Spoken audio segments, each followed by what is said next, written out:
You guys are still for me to start? Are we still waiting? Waiting for the presenter. Yeah, we were just waiting for the consultant who did the rate study. Okay, perfect. Let me know when you're ready. Sure.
Okay, Dana, you can start us off if you want. And then I have a couple things to say, and then we'll let Chris present here in a sec. Okay, great. The time is 5:03. This session for the Town Board of Trustees, July 22nd, 2024. Do we want to do roll call for work session? Typically we don't, but we can if we do. No, that's fine. Do you have all of us who aren't on the screen in the room with you? Yes, all trustees are present and accounted for. Great, thank you. Great. All right, so this is our work session regarding our rate study that Chris Brandowy is completing. And before he begins, I just want to give a little context for you all on kind of how we got here. So the water and sewer rates are considered enterprise funds. We've talked about this before, meaning that they are supposed to act as their own businesses with fees covering the operating expenses. So as we celebrate increase in sales tax, it cannot be transferred to our enterprise funds to supplement them. Unless we passed a separate tax dedicated to capital projects, such as like a wastewater treatment plant, there's not really a way to use sales tax to support these funds.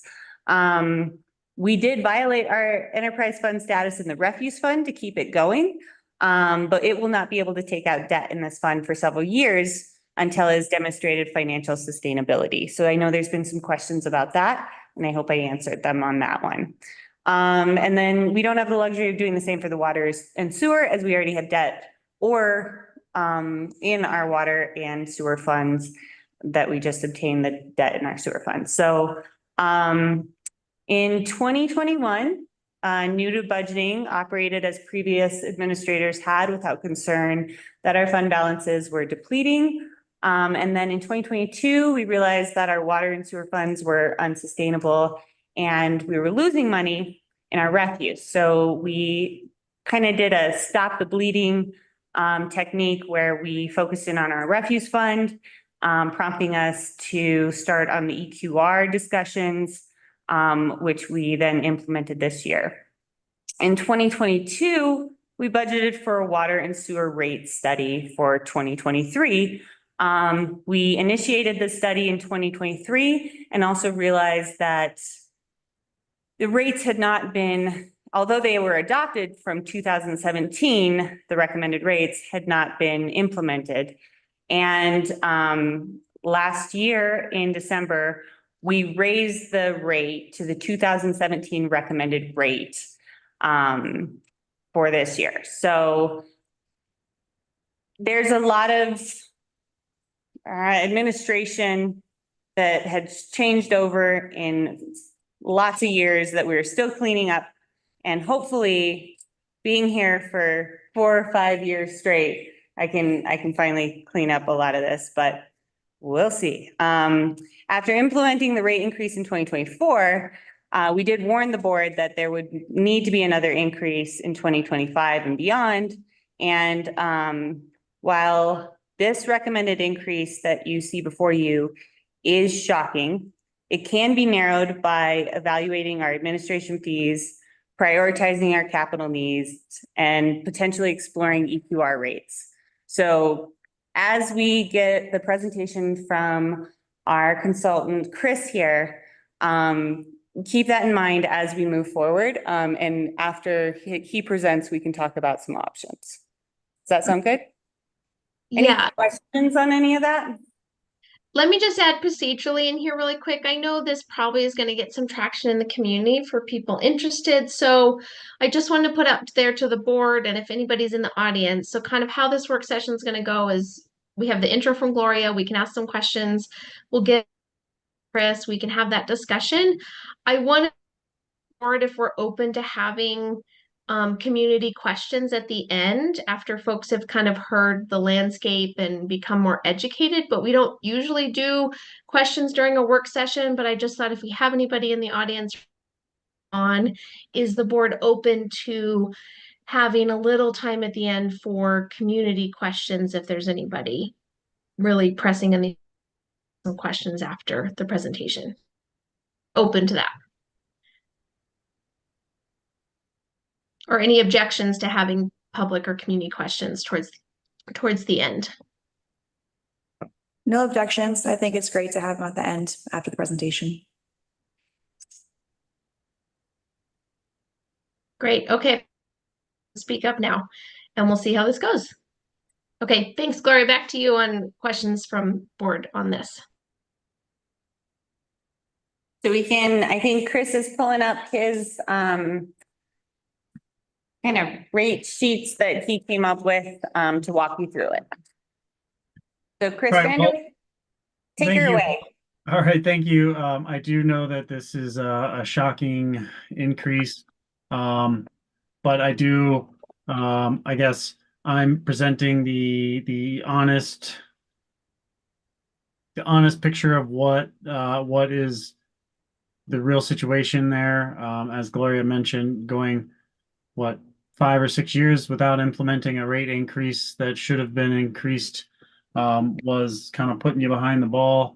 And then not having rates increase annually as also a you kind of get in the habit of not expecting the rates to increase, and that is something that I always like to establish in a rate adjustment, is that there is a 3 to 10% annual increase even after the big jump that might need to happen. So I just want to re-emphasize that both in the water and the sewer, the customer classes are not really distinguished. So you have, a single lady, resident at a home paying the same as, the same base rate as a hotel that might have multiple rooms in it. So that is not equitable. And we'll see if EQRs is something that the board wants to implement. That would be my recommendation. Another basis here that makes this rate study a little bit difficult is over 50 or around 50% of your water meters are not functional. So that means the water that you're selling is not, well, you're not really selling water to everybody. You're just selling the service of having water to half the people, and then you're selling water on usage to the other half, which is also not very equitable. So we couldn't adjust the cost per gallon of water. That would be something that would bring the pressure onto folks to fix the leaky faucet, to replace the toilet, to not water their lawn all day in the summer. So those are other challenges that you have. But for right now, I'm going to walk through the water rate scenario here. And to make the rates balanced, to have a healthy reserve, to be able to make the improvements in the future that we know are coming, the rates would have to raise by, I think it was 100 and it was like 150%. I don't have that. Let's see. The exact number, it was 125% for the water. And that would be $283 per bi-monthly billing cycle, which has been shown in the memo to be unpalatable for the town of Silverton. So some of the parameters that we have return on investment is pretty low, 0.5%. Past inflation, we're going to say was maybe 3%. Future inflation, while that number could be debated, I think 5 is a good number to keep for the long term. That goes into the capital improvements that are 10, 20, even 30 years out. So we're going to keep that at 5. For the water, we don't have the benefit of the low interest rates time period like we used to a couple of years ago. Like the sewer is kind of locked in, so we have that at 4%. That might, in reality, be higher when it comes to that. So these are factors that we can't really predict right now. Hopefully, Silverton would qualify for low interest loans. You currently have this Colorado Water Power Development Authority loan, and that is a 0% interest, and that is at $8,000 per year. Your existing reserves, although you do have a portion of your rates that are supposedly earmarked for reserves, they are being used for operations. So that is another reason why it is really important to establish reserves that are put into reserve accounts for emergencies, for operating, and for capital reserves. And that is a big portion of the increase. The way my model works is we are building those target reserves into the rates themselves. So based on what your operator John would like to have, he's thinking 1.5 months of operational reserve. That's to keep the lights on, to pay for the chemicals, and an emergency reserve would be 200,000. That would be something to make up to fix a major line replacement or critical infrastructure replacement or repair. And then I skipped the debt reserve, but typically with a state revolving fund or a USDA kind of loan, you would have 1 year's annual payment is the target.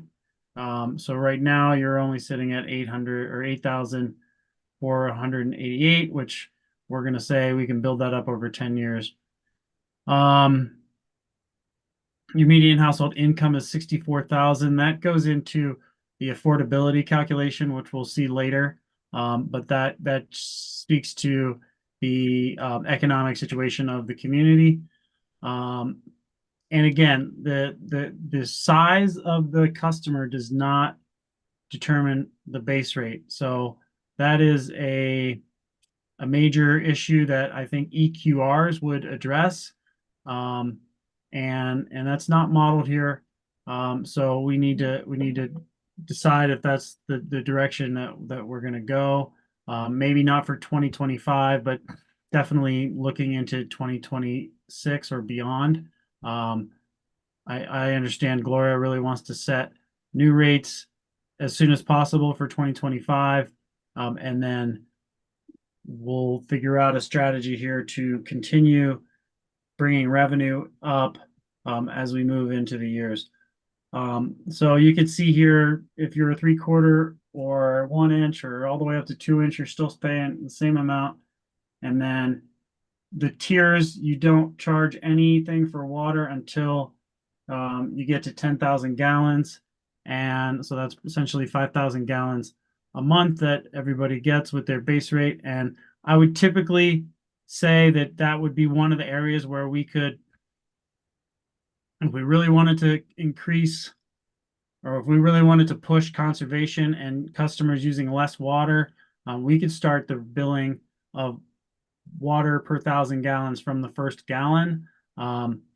And that would significantly increase revenue. It would push pressure down on usage, but if only 50% of the meters are functional, then that is not an option.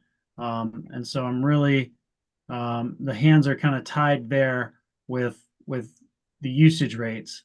Capital improvements is the debt reserve, or the reserve that we're going to have for future replacements. And right now, the way we're seeing things is anything above or below $100,000 or $20,000, we're going to expect to have cash on hand to replace that.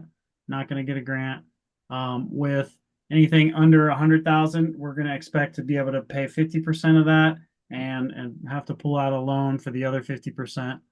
And then essentially above 100,000 up to, the most expensive thing you would replace, you're looking at saving 5% for those replacement costs, which is enough to get you talking to agencies for grants and low interest loans, but it's still relying heavily on subsidies to replace any of those major assets. Quick note here: large specific capital expenses that have been identified. They are at one's at 3.48%, the other one's at 18%, and there's one at 1.5%.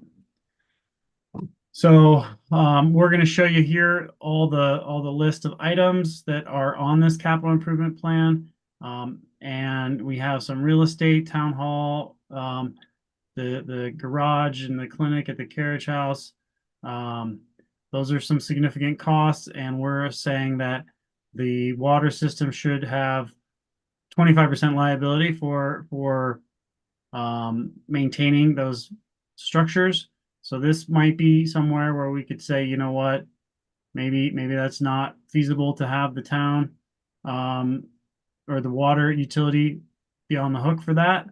But that together, that's about a $10,000 contribution, or $11,000 contribution to the annual reserve budget. You do have several vehicles, and those range from 20 to 40% of the liability on the water system. And likewise, I think the sewer is pretty similar with this top two items with the real estate and the vehicles. And then you have your source. These are, you have your intake, you have some improvements planned. There's funds there we're saving. The treatment plant being a $15 million asset, saving 5% to replace it. And I hid some of these columns here, but we just looked at it. It's 30 years out. That's $100,000 a year that we're looking to put away to replace that treatment plant in 30 years, which is smart financially, but it might not be palatable today. Electrical equipment, we've got quite a bit of pieces of that. Your storage tanks, altogether here, you probably have over 2 million in assets. And what we're looking to save for those are somewhere in the $15,000, $18,000 range. So altogether, trying to take care of replacing your existing assets adds $236,000 to the annual budget for capital replacements, which is telling of a system that has, well, if you had some reserves existing, this additional contribution of 236 would be less annually. Moving on to additional capital assets, the major item is the water treatment, the second train there, and a new tank. That would be 17 million, but we have pushed that out to 2040 for this case here. So we do have another significant 174,000 that we're looking to add to the reserve budget or to the budget annually. So altogether, this capital reserves is recommending 411,000 added to the budget annually, which is a pretty large amount considering the rest of your budget is, that's almost what you're bringing in this year. So doubling your budget essentially for the capital improvements is, I understand, very challenging. However, here we go. We're looking at our budget. Total operating expense for this year is just shy of 250,000 for water. And then the general administrative, that's 385. So I don't know, Gloria had mentioned something about reducing the administrative fee. I don't know if that is really a possibility that the town could, with the general fund, if the general fund is in a better position to pay salaries, portions of the salaries. I know that for me, the administrative fee is kind of a bulk nebulous expense. But that might be an area where we could whittle down some of the costs. And I'll go ahead and ask if there's any questions or any comments at this point. I actually have a quick question. Yep. So, this is maybe because you've been working on it since the packet went out. I'm just noticing different information in the packet that was sent out earlier, which is fine. I just think since we're talking about really specific numbers here, it'd be great to have the updated Yeah, model. I got the numbers translated for water into both the sewer and the water rate. So I apologize for that. It should be 209 in the sewer. So I do apologize for that. But we are talking about water right now. So that one I believe is correct. And so another thing that I do want to discuss is that your previous revenue showed a distinction between the committed for capital acquisitions and the revenue from the base and the usage. So in 2022, it was 268 and 102. In 2023, it was 284 and 103. And then this 496 is taking that committed for capital improvements out of its own line item and adding it here. So we're showing an increase of more like a little bit more than 100,000 for 2024 with that rate increase that you should have implemented in 2017. So, we just want to do some real rough calculation over the last 5 years that the rates were not implemented, or 6 years, however many that is, that could be associated with about $100,000 of lost revenue for each year, which is unfortunate. So you have 596 total customers. Average gallons per meter per day is about 530. Average per person is, that can't be right. That's not right. I'll come back to that and look at that. But so with the rates the way they are, staying stagnant at $125, the revenue is going to be 2.5 million under a deficit in the next 5 years.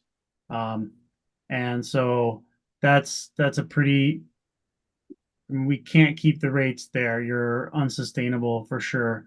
Your ending balance would be less and less. You'd be effectively 500,011 in deficit. But when we're talking about where you should be for saving for capital improvements, that's where the 2.5 million figure comes in.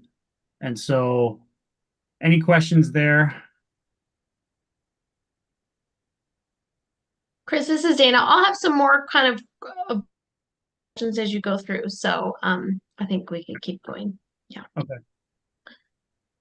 So I said, as I said, it is recommended to have the rates increase incrementally annually to keep up with rising costs and to just so that when rates do need to be increased significantly, people understand that that there's an annual increase to them. So we have it set at 5%. That could be set at another number, but with it set at 5%, the rates come out to 283 for the water, and that shows you that we really do need that 5% to balance the budget if we're trying to balance it for the capital improvement reserves as well.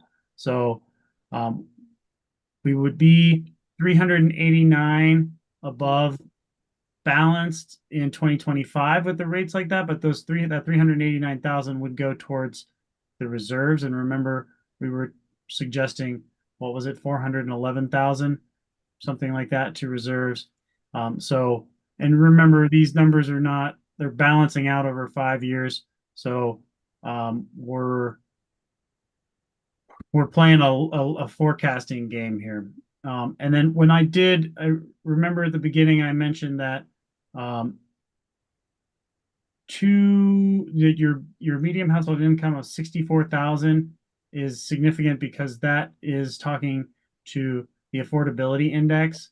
And so at 2.68%, you are at the point where state and federal funding want to significantly help you pay for these improvements. Really above 2% is where they want to start providing loans and provide favorable grants and loans.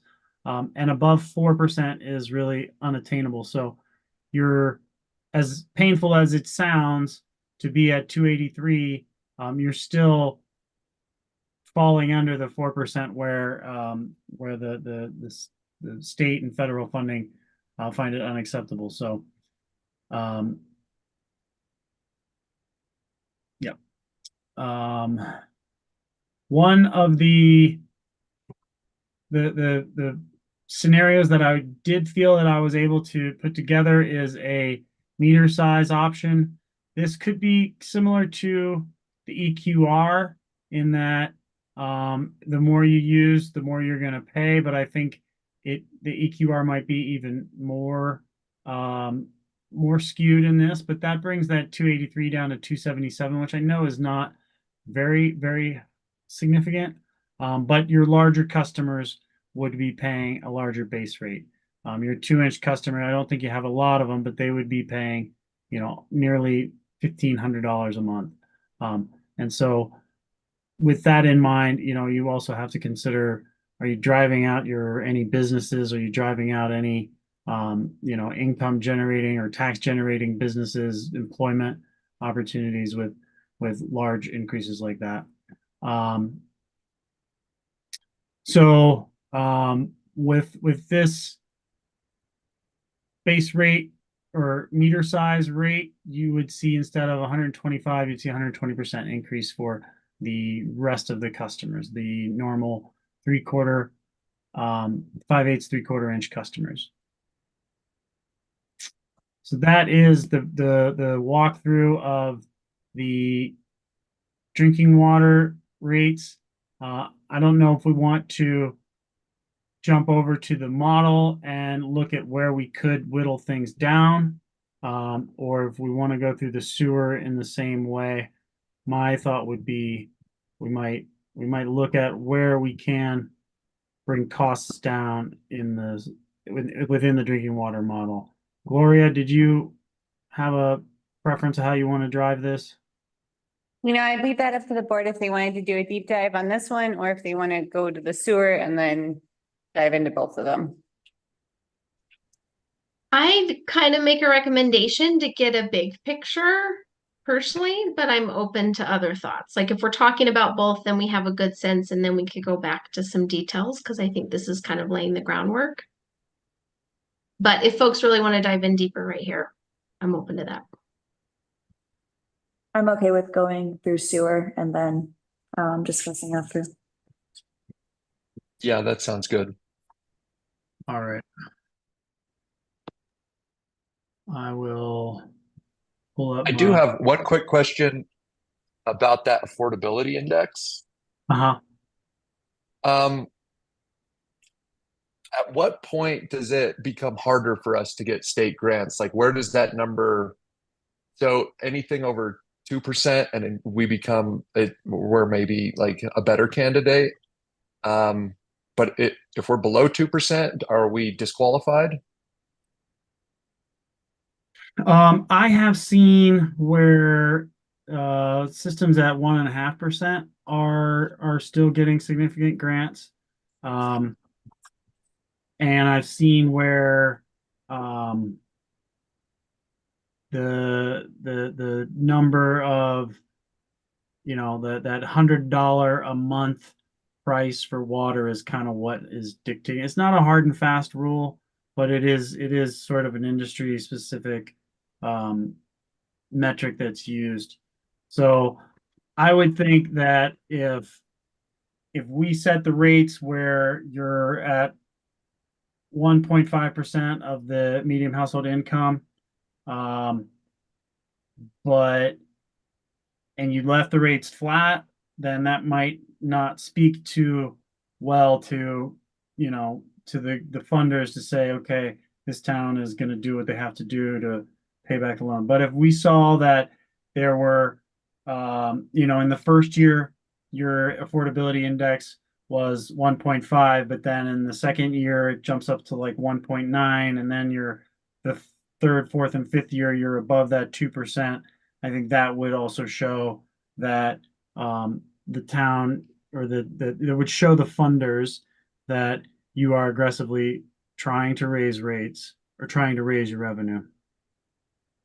Thank you. And I think that's important, to tell our constituents to sort of put this in context, because we are going to have some major improvements that we need to look at. But, that's just one more thing that we can use to, tell people this is another reason we need to get this affordability index up so that we can qualify for more monies. So, all right. Thank you very much.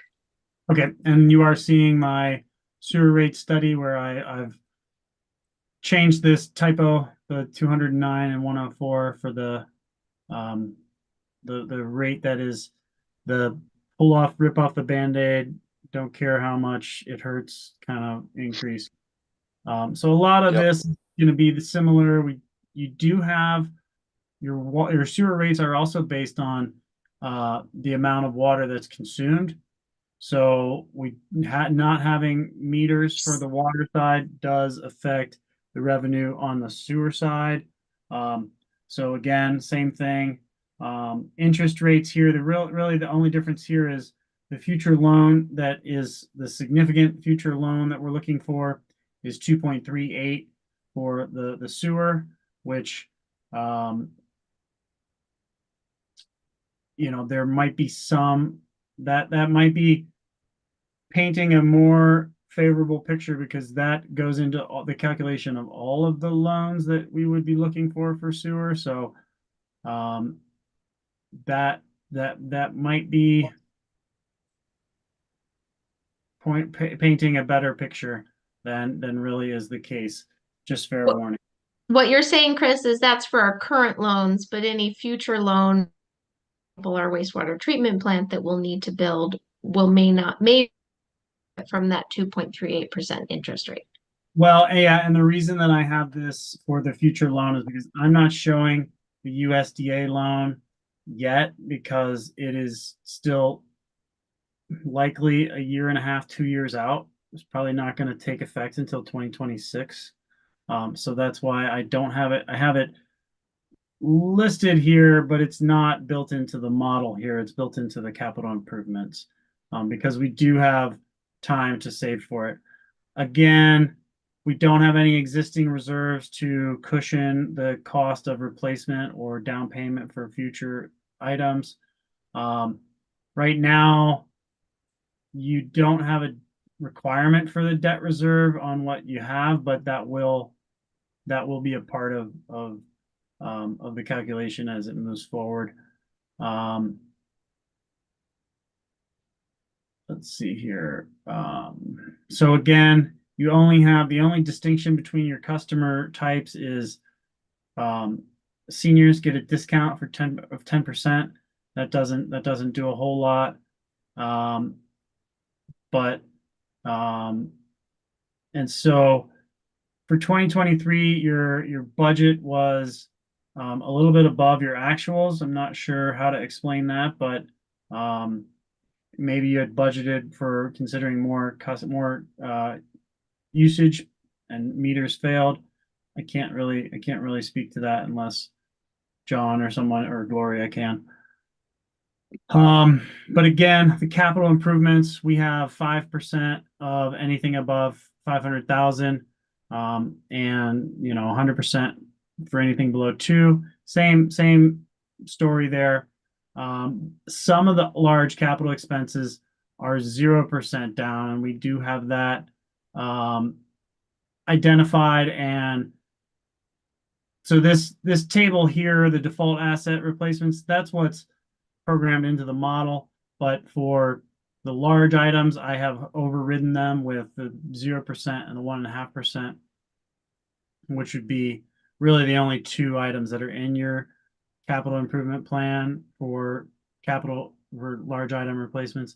So the wastewater treatment facility that we're looking at financing by 2028 at 25 million, that to save 1.5% of that, we're putting away 112,000 a year. So the capital improvements on the sewer are significantly less. And I think that is because so many of the items that could be here are encompassed in the future loans. And getting a 0% down with cash for the nearly 5 million is super beneficial. And the $25 million loan that we're thinking we're going to have to only put 1.5% cash down. That's significant. So another story or another angle to speak to your constituents about is that you are getting significant assistance from USDA, and so those are federal funds, which are keeping the rates even lower than they could be if you didn't qualify for grants and loans. And so, Question there, Chris. Yeah. Assumption about the $25 million wastewater treatment plant. I have other questions about that assumption, but we're talking about funding about half loan, but the targeted annual reserve of 112,000, that is just to save up for the cash down payment. That is not accounting for, however much cost per ratepayer over 30 years for paying back that loan. no, right? that is only this 1.5% cash to fund with cash to put down. Yeah. So 1.5% of 25 million is quite a lot.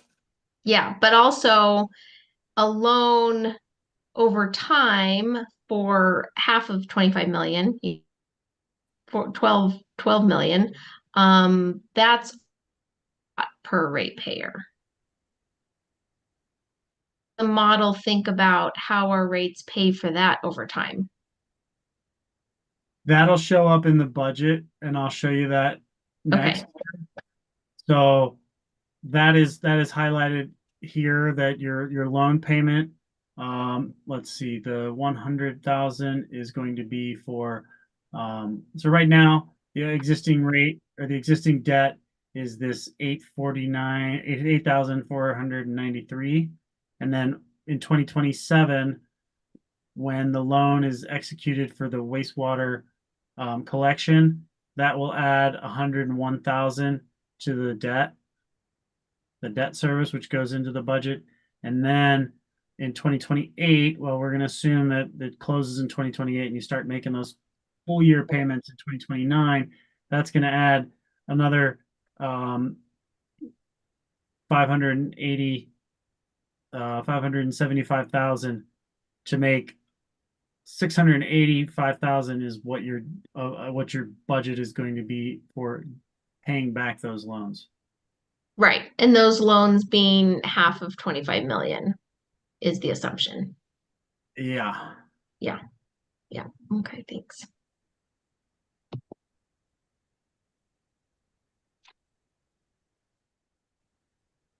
And so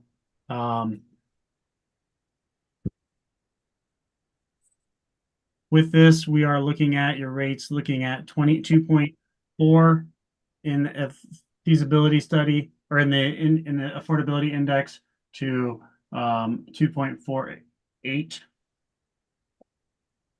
So that is a significant increase. If your rates stayed where they were, the increase would look like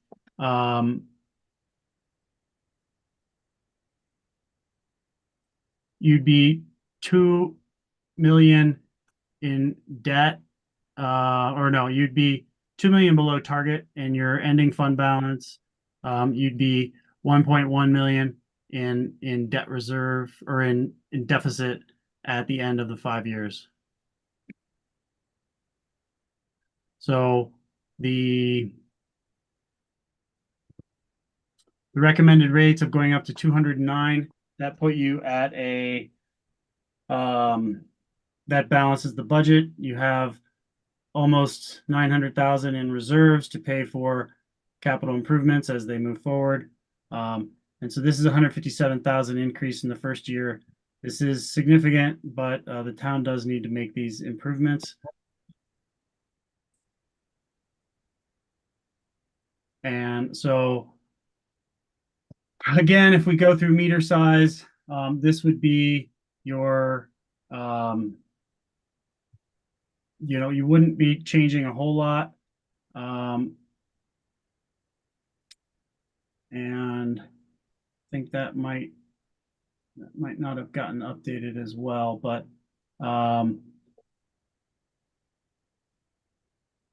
we'd go from 157 to 151% increase. So from here, there wasn't, it was significantly faster to go through this in the sewer side. And so I will move into the water model now, if that seems appropriate. See where we could kind of gut the budget. Yeah, I think I just wanted to have a step back too for a minute with some more context because I know that community members are going to tune in later and we're going to dive into the nitty gritty. But I think, Gloria mentioned it and kind of set the stage. I don't know how my other colleagues are feeling, but I think this is the kind of report you get as an elected official and you say, oh, shoot. Right? For a variety of reasons. I think it gets to be very uncomfortable and it's kind of an inconvenient truth that we're being presented with of what our financial status is for these funds and the assets that we need to invest in for the future. Important to kind of just acknowledge that moment. And kind of remind the community that we're really facing a reality where we as a haven't saved enough for the resets, the new infrastructure. We've limped along with our current systems to do what we can, but we're really going to need significant investments near and long term that we simply don't have reserves for. And I think, Chris, you mentioned it, but I think highlighting when you ask the question of, well, why don't we have the reserves? Because we all get our bill and it says capital improvements and it says money that I think we assume is going to reserves, it's a good reminder for us in the community that we really charging the right rates probably for a while.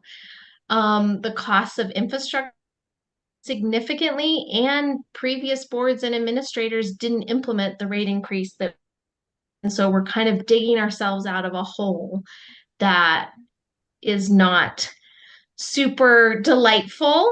But I to remember, and I know as we'll get into the details, just reminding the community that, as Gloria said, these are enterprise funds and be funded by the rates that we charge for the services or what we charge in tap fees for capital improvements or plant investments. So we can't excess sales tax and transfer it over to really make these funds work. So I think it's just important to kind of set the stage, and I would be happy to go into here because obviously this model is, only as good as all the assumptions we make, right? And so the rate could change the assumptions we're making in the model.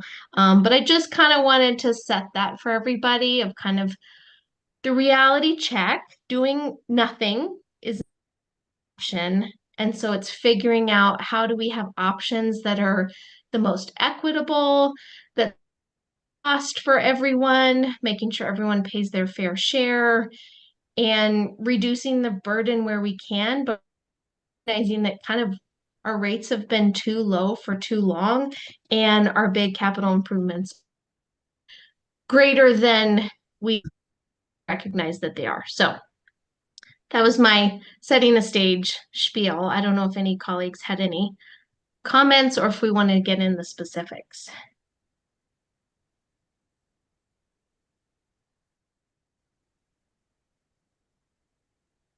I have a few, Yeah, go ahead. yeah, I have a few questions about the specifics of it, but we can wait until the end to discuss that. Okay.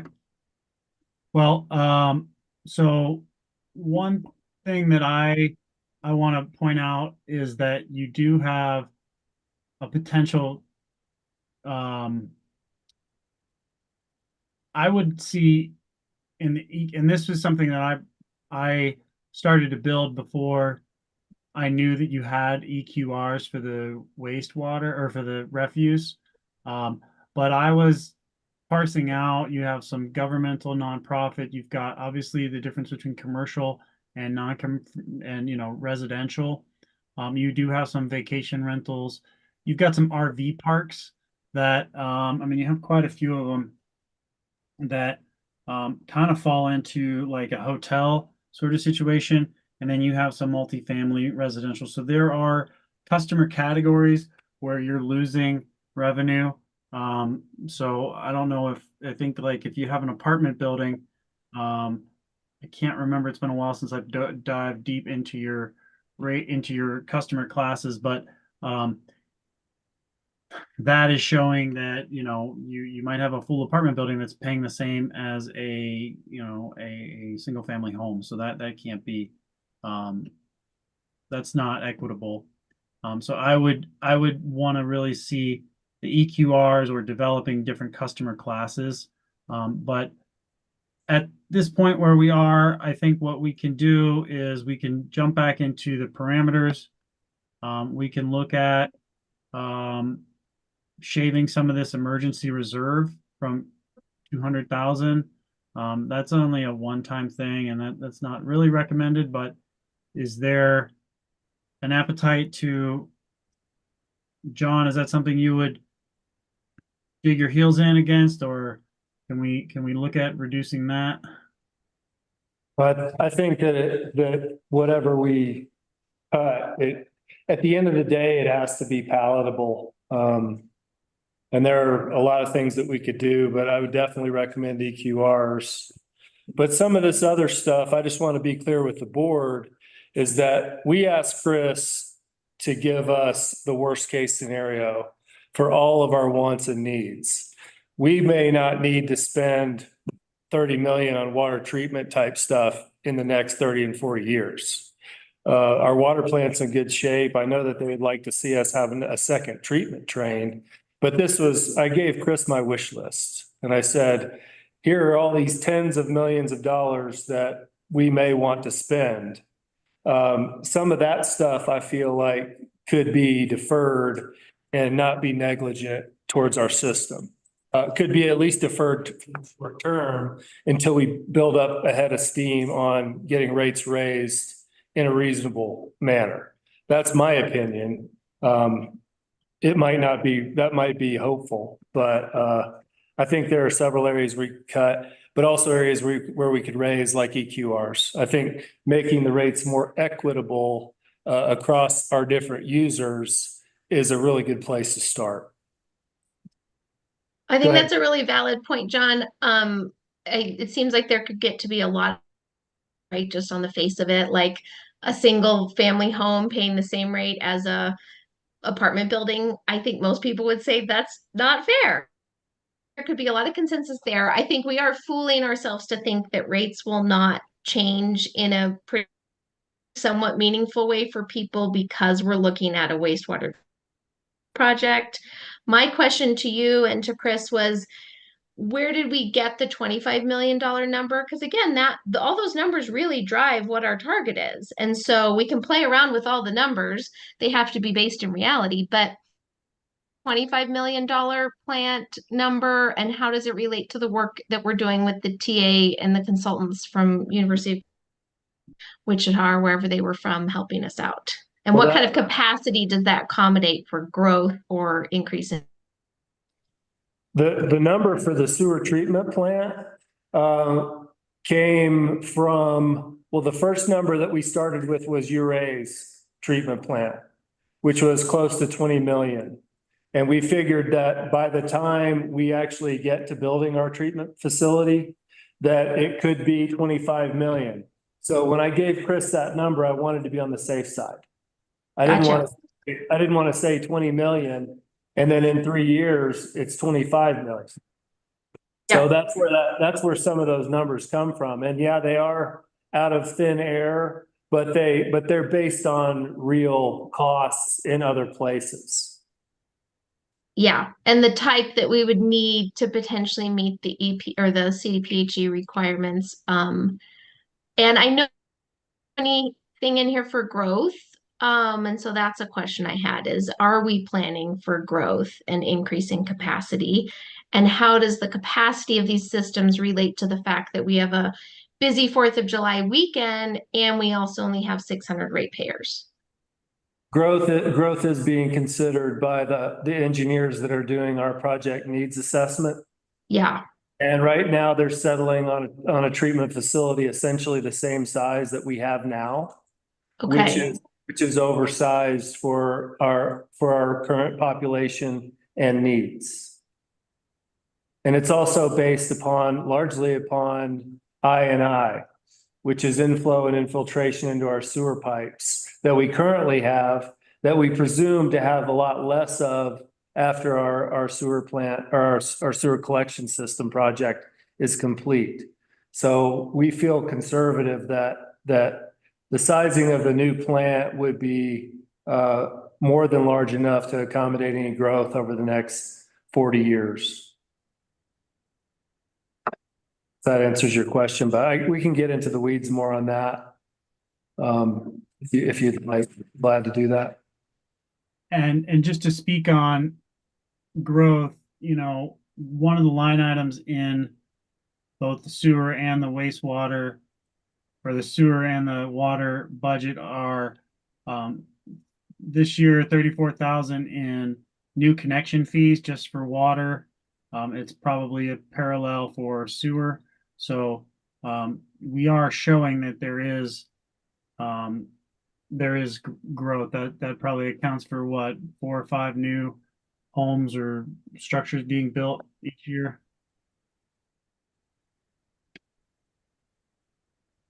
So with what we could look at is can we look at making there's only 2 line items here where we're in the capital improvements where we could reduce this 5%. That's just a good number to start with, but we could look at reducing that down to 2% and see what that might whittle away something. Well, I would also make a question on the assumption for the water treatment, the second train and the new tank. If we're talking about that to service, let's say the hillside by my house, I would be very keen to have a discussion around kind of use districts and residents that are building on that hillside paid a little less for their lots because there wasn't infrastructure there to cost differently. So I'm questioning the assumption of this $1 million tank at face value, but other different opinions. So I don't know, Chris, if it makes sense to reduce the percentage or to quibble over the line item amount. Well, sorry, I think you cut out a little bit, but what I'm understanding is that there is a region of town that is might have to fall into a different customer class. Well, there's a region of town that's currently not supported by our water pressure. And so that's kind of a whole special area. And it may be unpopular, but I would make a bit of a case that the lots there cheaper real estate than infill lots because they don't have current infrastructure. And so I think it's a case in other communities where when you have need significant infrastructure investment, don't necessarily ask all the ratepayers to equal to those infrastructure investments. Am I wrong? Like different special use districts or something like that. So if I'm understanding it correctly, you have to have like booster pumps. You don't get the same pressure as folks in town. Yeah, John may be able to clarify more. Yeah, no, okay. So the new tank as listed on Chris's rate study is not necessarily to address any pressure issues that we may or may not have in town because there aren't houses there yet. But the new tank was it was a pie in the sky. Like we might want more storage in the future. It wouldn't be a bad idea to have more storage now. So when you're thinking about long-term water security, another water storage facility, treated storage facility, is not a bad thing to be thinking about and putting money aside for. If we don't spend it there, we can spend it on something else. But I would go back to your comment about, is it a percentage question or a line item question? I think that this is something that, that's $114,000, $15,000 a year that we're saving for that we might not need until 2050 or 2060. So as far as raising rates right now are concerned, I would just take it out, practically speaking. Because again, we asked Chris to give us a worst case scenario. We're not asking you to raise the rates by 150% right now. We're just showing you like, okay, what kind of shape we're in. And we can fine tune this a lot and get it way down. But that's a line item that I would consider removing from a current rate increase discussion. Right, because we don't want to leave a board in 20 years in a really poor position either. Yeah. Right. You might Or 10 years. 10 years, yeah. And I also had one more question, Chris. And I just thought about this with respect to admin fees. We have $30,000 worth of stuff here: real estate, carriage house, dump trucks, vehicles. And I know it's only a percentage, but we're already spending a huge amount of these budgets going to admin fees. And I'm wondering if we need to account for them twice, or if they're already accounted for in the admin fees, because that's another $30,000 right there. Well, right. And I believe I had asked that question earlier on in this process of building the model. And I think I got that question that are we counting it twice? And I didn't dive deep into the admin fees, but I think that you could potentially have those costs absorbed by the general fund. Yeah, we may have discussed that at one point or another, but that might be a better question for Gloria to kind of hammer that out and see if that should be additional to the admin fees. Or maybe it's the kind of thing that we just need to be more intentional and transparent about where we're tracking them, because I could see a case for saying, hey, all this equipment, the vehicles, the real estate, those should be kind of part of our reserves and our enterprise fund. And then maybe we narrow the amount in the admin fee because that is really covering more of the staff time. It's kind of just a philosophical conversation, but I think, John, we shouldn't count it twice because then we're potentially saving for more than we need. Right now, we're definitely not saving enough, but we also don't want to get in a position where we're saving more than we need to be saving.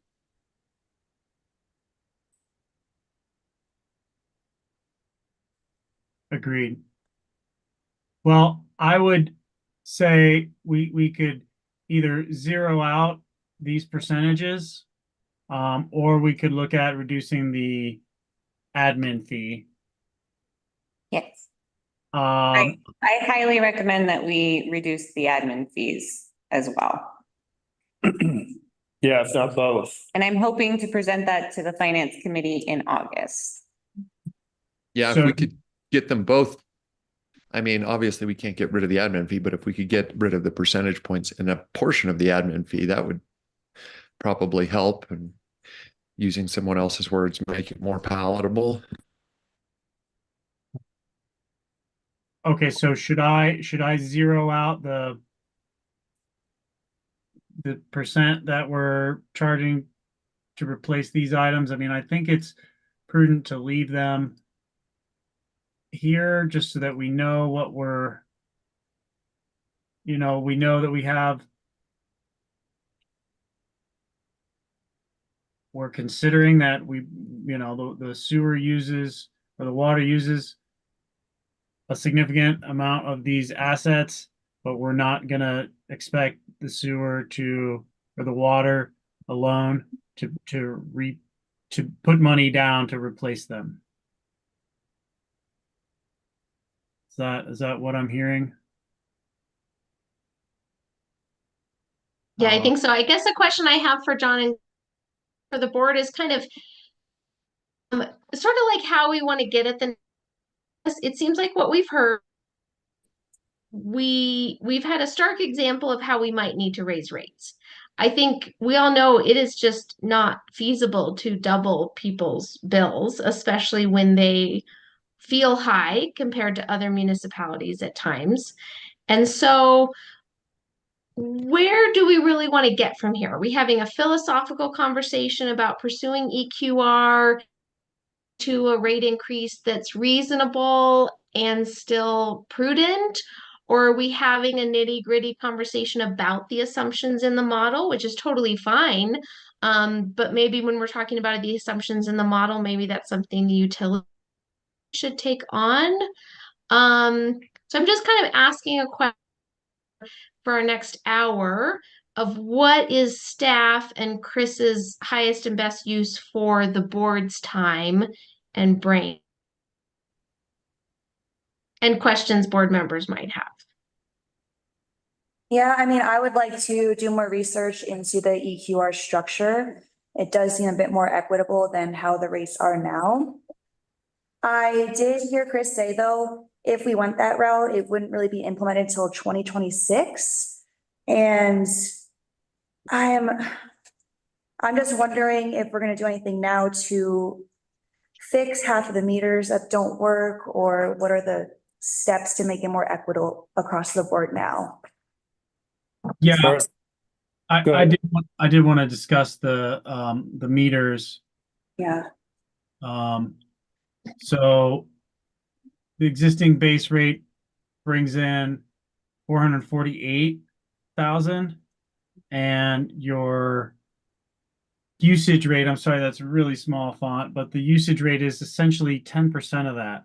And so that could be, another that if we're just going to do real rough numbers, we could say we're losing 50,000 a year off of the customers that are not being metered.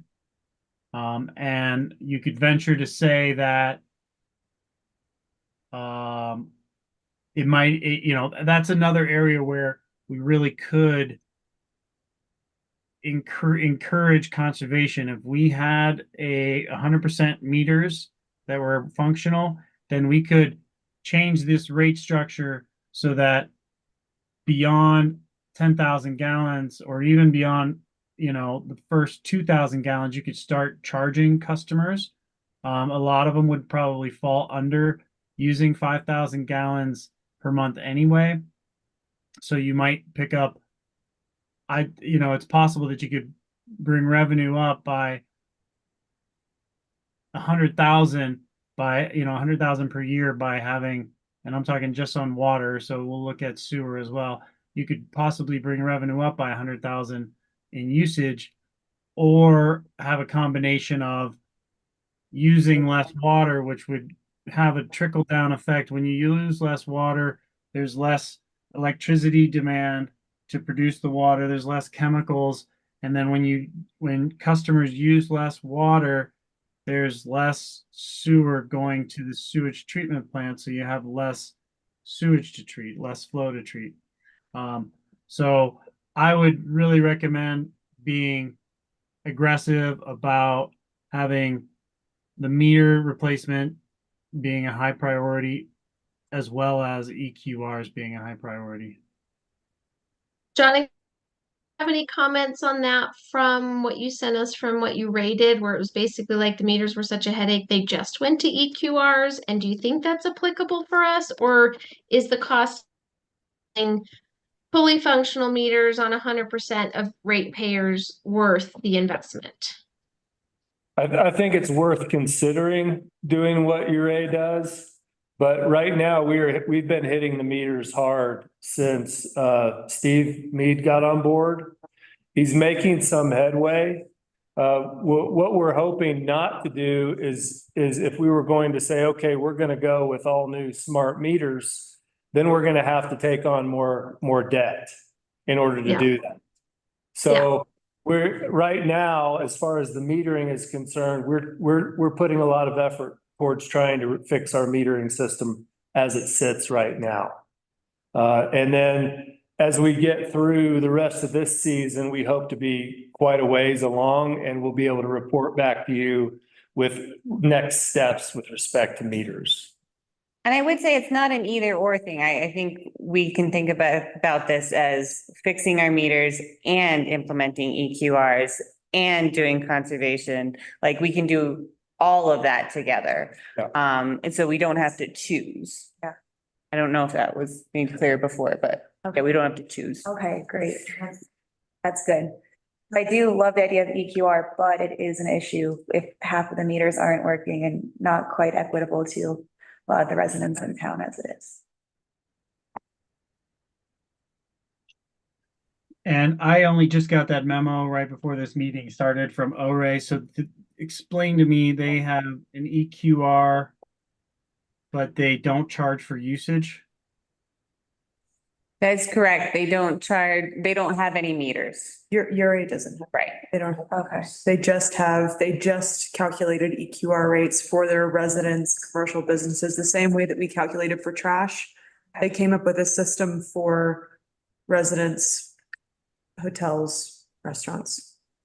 Okay. So they don't read meters at all. So by doing this, are they seeing an increase in their water consumption or a decrease or about the same? They're not metering it, so I don't know if they're reading their water. It comes from the tank.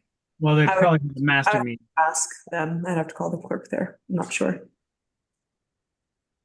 Okay. And I would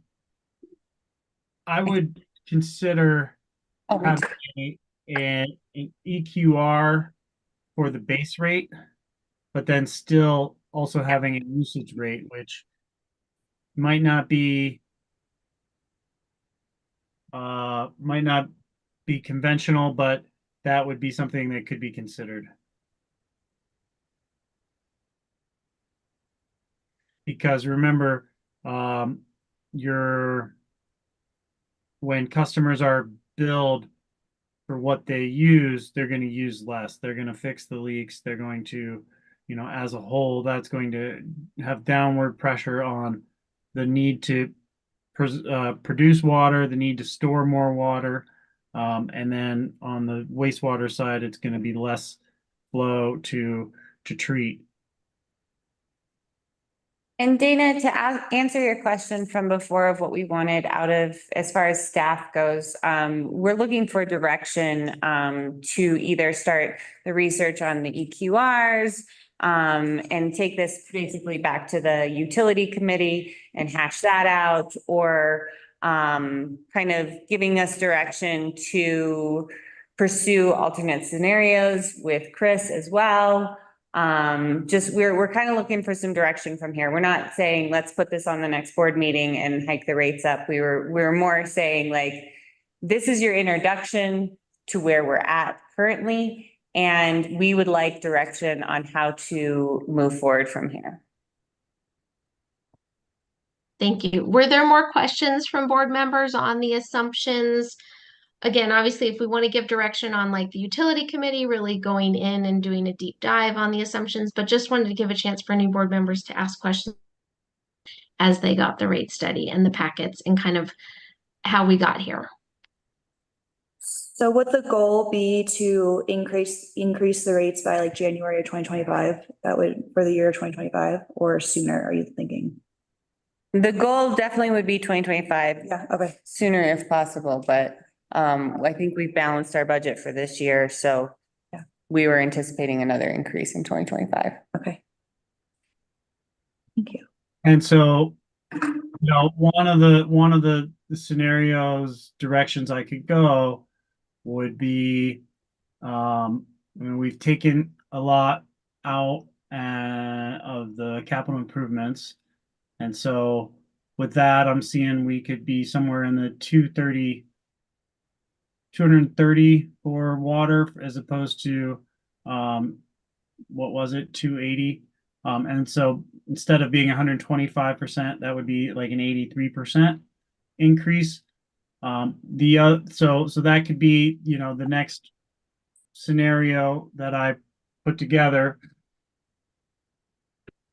However, if the board feels like a 10% increase or a 20% increase is all that can be sustained right now, then we could look at what does that do for the budget as far as how much of a deficit will we see in the 5 years.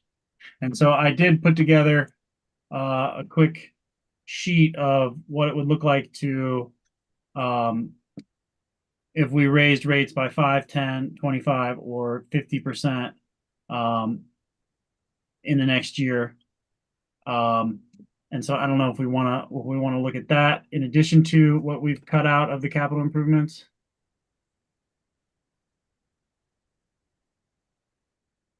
Were there any board members there in the room who had the assumptions or the model? Not me, I was just concerned about the EQR and the meters. So And Gloria, so- if we gave you direction to kind of research further, one of the things we could do in public utilities is kind of go through these different models and like different line items that we could adjust or change assumptions in to figure out a better, or maybe not a better, a more palatable way, I guess that's the word of the night, to talk about these increases.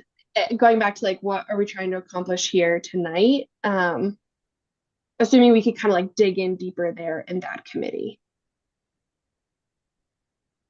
Yeah, we had talked about, John and I had talked about using the utility committee to kind of hash out the details of this, but really wanted the entire board to know where we were starting from. Mm-hmm. I mean, I would love to pass it on to the utility committee to go through those details to see where we can save money. As well as, you know, Chris doing more research, us doing more research into EQR rates.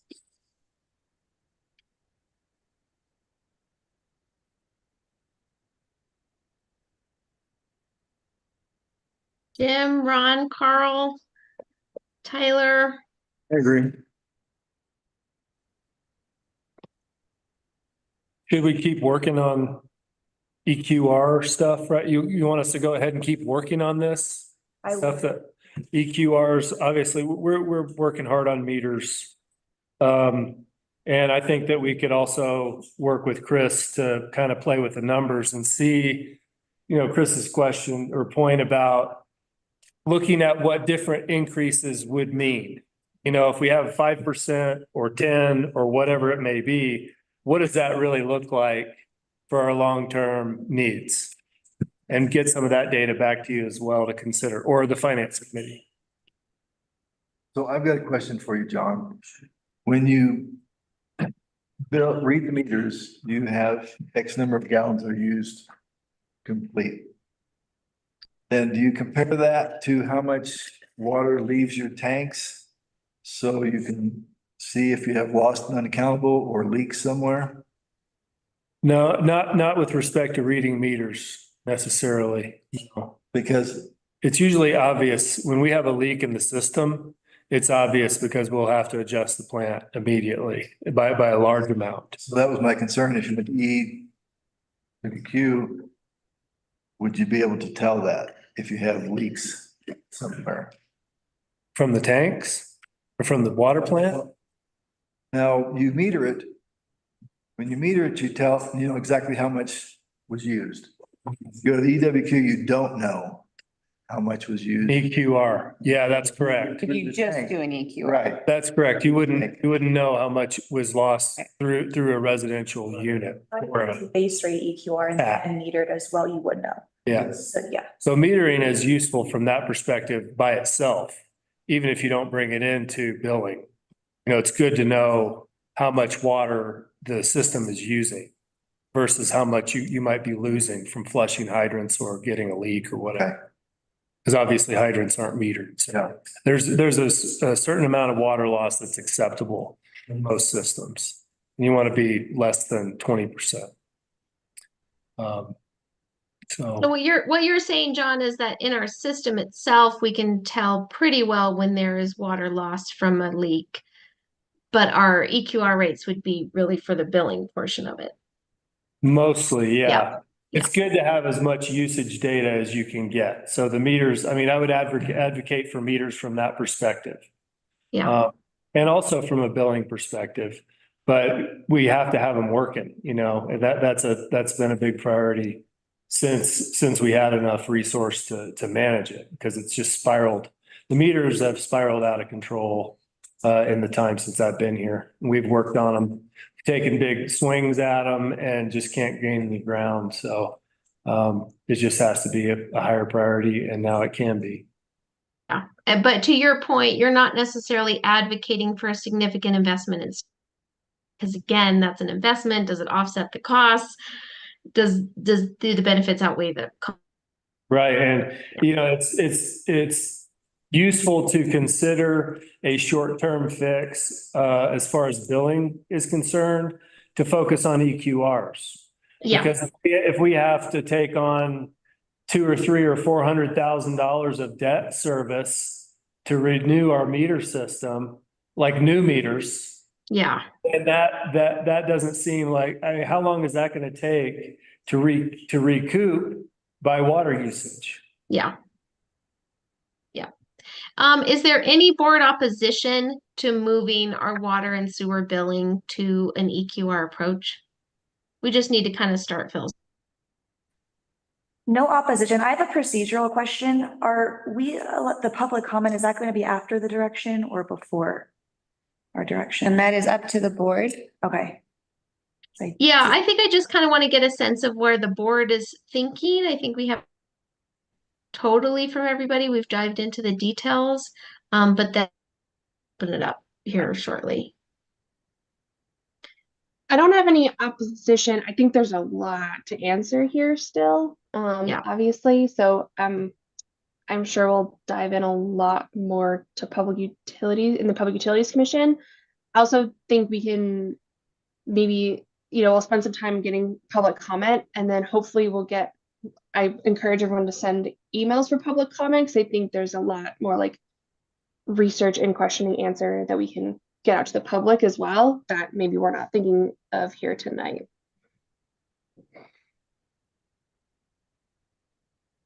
In the room, yeah, go ahead. Yeah, to share another voice, I feel, well, yeah, thanks, Chris, John, and Gloria for all this, bringing pieces together. And I think that the more work we can do to pursue this kind of a little bit of everything approach seems like the best idea from my perspective. I think that we're definitely going to need some level of a rate increase soon, and then looking forward, a combination of the EQR and metering seems like the strategy that fits our needs best. Right, and I would recommend if I may, I would recommend a 15 to 20% increase for 2025, if nothing else, at least in the water. That would bring you above, I think that would bring you just a little bit above balancing the budget minus any kind of reserves that we're putting away for capital improvements. Because as I'm seeing it, if rates stayed where they were, you would be back at, you'd be below. Let's see, if it were, I mean, you wouldn't be balancing your budget, right?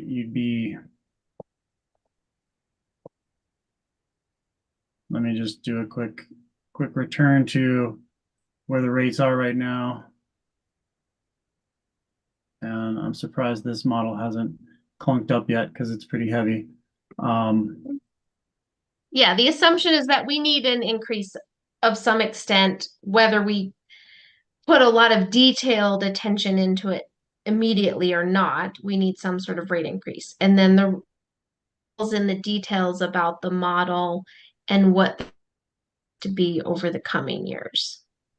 So yeah, I think if your rate stayed at, what is it, 125-ish right now, in 2025, you'd be 43,000 in the hole. And then I've just left the 5% increase on top of that. And that helps out, but it still paints a better picture than if you did nothing. So that's where I really think,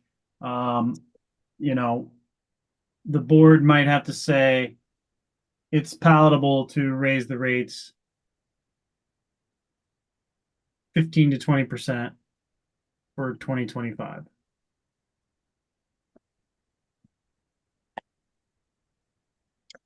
I had questions on some of the assumptions. So if it seems like where we might move forward is having the utilities out EQR and having the utilities committee kind of dive into some of these.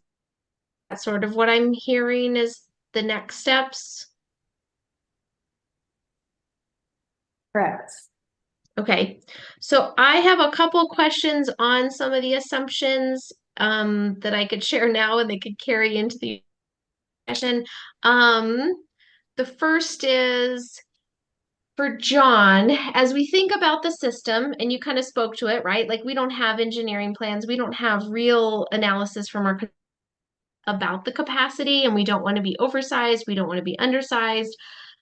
But when I think about the fact that it needs to accommodate quite a bit of seasonality, how do we account or reconcile the fact that we have, 600, and if we have EQR, then that gets a bit more equitable, but we have 600 ratepayers, and also we're potentially building a system that has to accommodate more people that are paying rates, or does that get accounted for in what we a hotel or an RV park or a restaurant, or, how do high tourism communities accommodate for the fact that they need systems that accommodate their visitors when they might have fewer year-round ratepayers? And maybe that's a question for Chris, from other communities, but I guess I'm wondering if you're understanding my question. Is our $25 million system, how do we know that the ratepayers pay the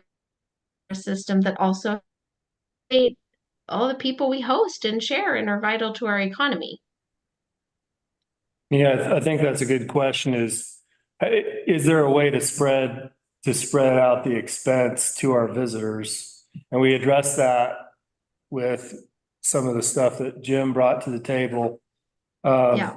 But as far as the sizing, I'm not as concerned about the sizing of the facility as I am, can we think outside the box and be creative to get some more revenue in from our visitors? Is that something that we want to do, and how do we do it?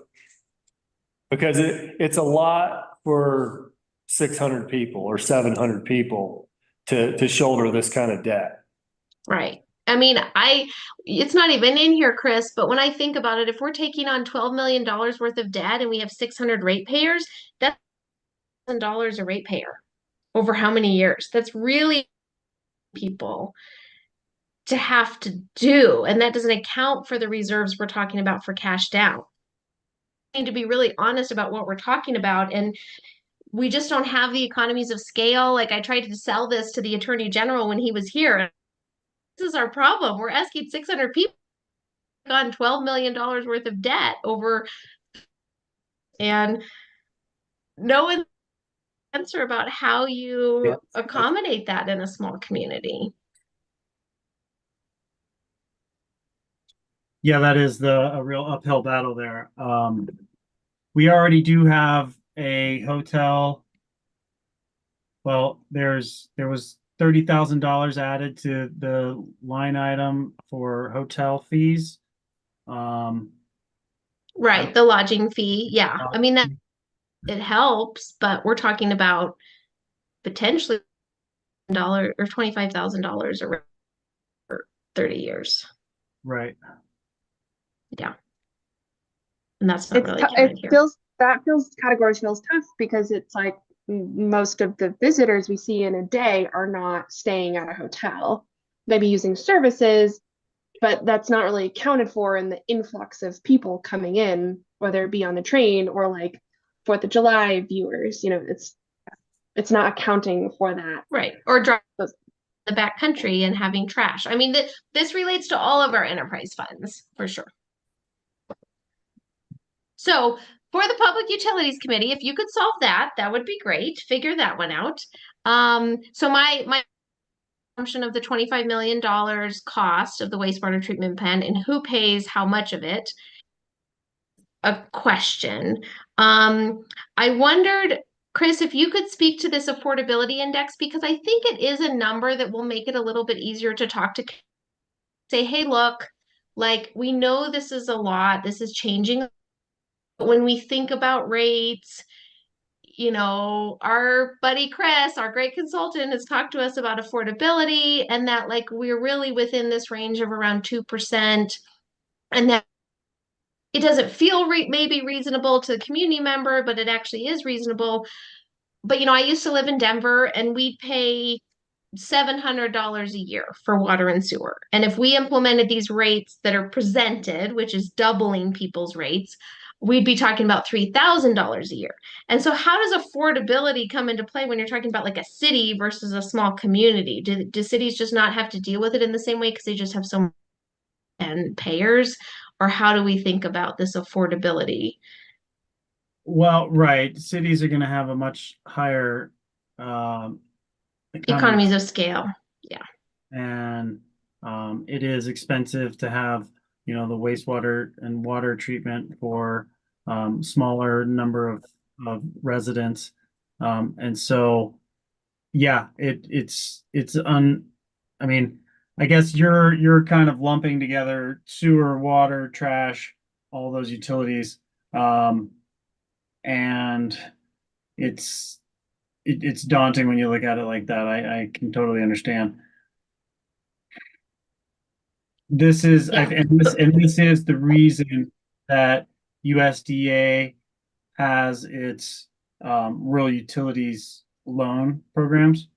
This is the reason that SRF has the loans and the loan forgiveness for rural communities to address this issue. You know, I don't think the city of, I mean, there might be some instances where Front Range communities are getting, you know, ARPA funds or some large influx. Yeah, it's not an easy problem to solve, that's for sure. Well, and I think it is important to remind our community members that in your model, even we're talking about funding some of these huge infrastructure costs with half grants and Right. low interest are getting subsidies. We're board, and it's just still a lot for the number of people that live here. So yeah, I have some messaging to do. So my questions, if I don't know if we can put it on the list for the public utilities to tackle, but you know, is our assumption about the and the water treatment plant, and if so, like how do we spread the cost around equitably, both for our visitors or for future development that might need more. Dana, And I'm sorry, you keep cutting out as you're speaking, so I'm not able to kind of sorry, synthesize what you're saying. yeah, I'm gonna stop my video and see if that helps. Does that sound clearer? So far. Okay, so the question I would have is for the assumptions of those big capital improvements. And then can we get creative about how they're paid for as opposed to solely putting the burden on the ratepayers, especially our residential ratepayers?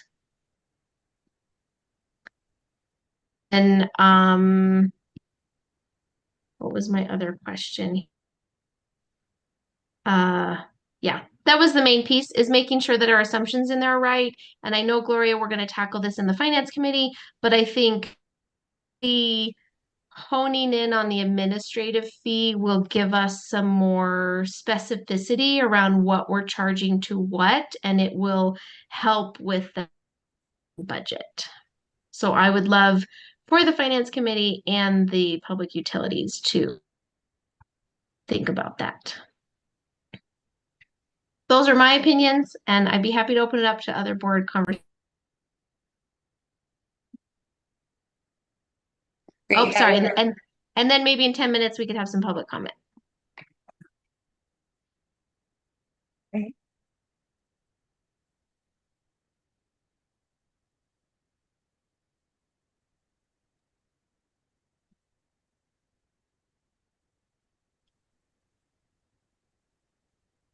Any other board members have concerns or questions about kind of where we're headed or next steps? Or questions for Chris while we have him here?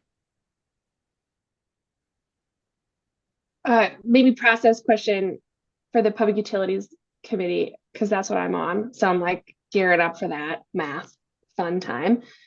Is Chris, is that something you join, or is that sort of us on our own trying to answer a lot of these questions of like line item by line item, you know, tackling assumptions? Like what is, I mean, maybe Gloria too, that's a question for you. Like what's that look like? Because I think we could spend a lot of time here picking through different questions, but we just want to make sure we're doing that in the right process. And I think that would be something that John and Chris and I would kind of meet on to see the best way to get you all to where you want to go. So we'll have a quick meeting before we call that meeting, if that makes sense. John, got another question for you. What's a forced main? A force main is a sewer lift station main, so it'd be behind a pump. And we only have two in our system. We have one at the sewer plant and we have one at Kendall. Okay, it shows 540 on this list, actually 590, 600. dollars, Oh, 600 force mains. 600 feet. Okay.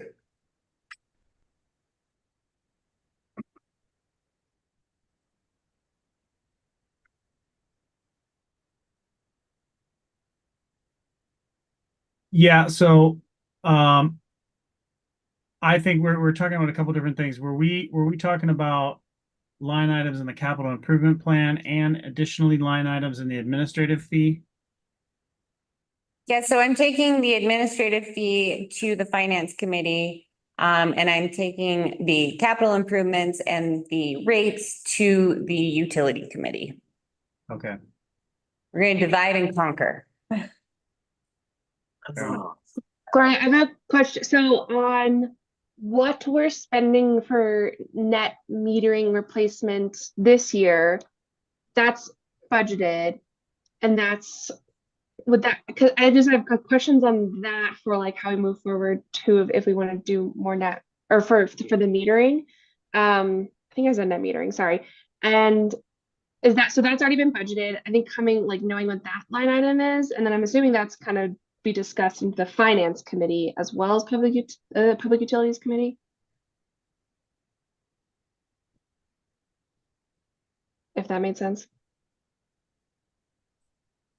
Are you asking Lindsay, like, if the line item in Chris's model is the right, if the town board wants to look into EQRs and usage through meter, is the Chris's budget the right number, or does the finance committee or the public utilities committee need to revisit the line item in the budget?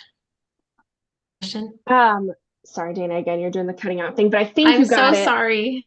You're fine. Internet. I think the question I'm trying to ask is how much we've already spent on redoing meters, how much we intend to spend, because I think that would matter in a public utilities committee meeting for what sort of options and combinations we want to do moving forward.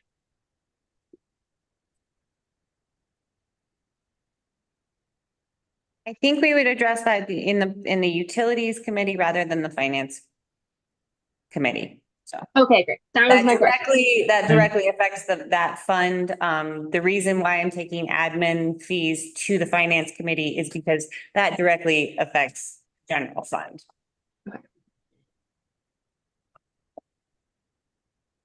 Okay, before we move on, is there anybody not on the public utilities committee that has any more questions on this before it gets?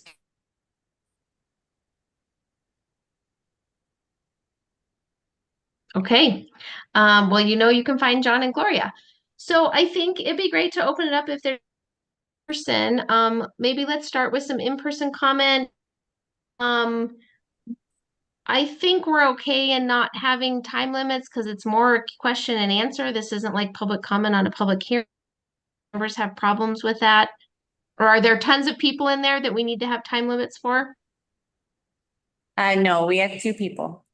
Okay, great. All right. Well, let's open up for any questions from folks in the audience, and I don't see anybody panelists. So any in-person comments or questions? I got a couple comments and questions. Gilbert Archuleta, resident of Silverton. One of the questions I have is, for me, it's kind of difficult to say that there's going to be a rate increase when not all the information's there. If you only have 50% of your meters working, how can you say that you're going to do a rate increase with not knowing your actual income that you're losing? My other thing is, as far as the 2017 rate study, is the whole thing implemented or is it just the base rate? Because when it was adopted, after 10,000 gallons of water usage, there was supposed to be a $9.15 for every 1,000 gallons over that added to the bill, and $7.34 added to that for the sewer. I'm not sure if that's being implemented or it's not being implemented. So those are a couple of the things that I have that I think is a big game changer in when you're talking about increasing. If these fees are being implemented, how close are we to being closer to being balanced than in debt? The other thing is, I'm glad to hear, it was one of my questions, that the administration fee is going to be looked at in both water and sewer. I think that's critical. The other thing is just, there's been talk about EQRs, and prior to the meters being installed, there was an EQR rate, service here in Silverton. So all the buildings already have basically an established EQR. So that was already in there. The big thing with the meters is if you go to an EQR system, is that water plant ran approximately 22 hours a day because there was nobody taking, people didn't care if they left their hoses on 24/7 or whatever. As soon as the meters were installed, it went to 15 hours a day. So that's a big difference in usage and what the meters will do for you. So the EQRs somewhere in the books has already been established. There's a formula in the code book that says for every bathroom, for every shower, for every sink, for the square footage, what one EQR is. For instance, if you're at the Grand Imperial, I believe it's close to 20 EQRs.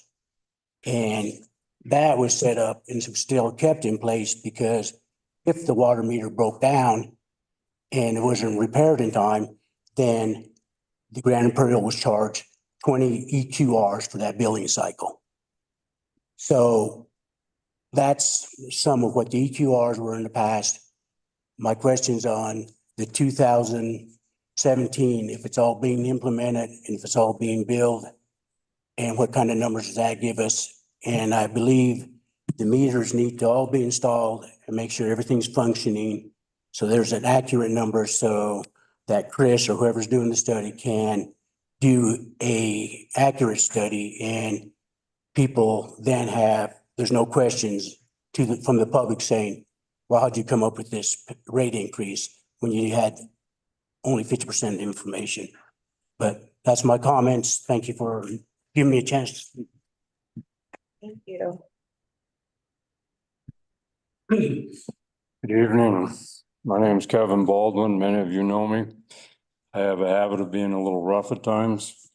Please bear with me. I will be professional, but I'm going to start with a few things. This is going to take a few minutes. I'm going to try and be as methodical and precise, or concise, I should say, as I can. My experience is I'm a mechanical engineer. I worked with RTD, which is the second largest government in the state of Colorado, for 21 years in the administration part. I bought buses, I managed bus facilities, and I managed over 100 sites, including park and rides and light rail stations.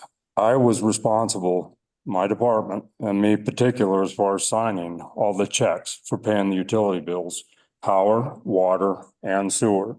I dealt with up to about 6 to 8 different water agencies in that position and took care of it.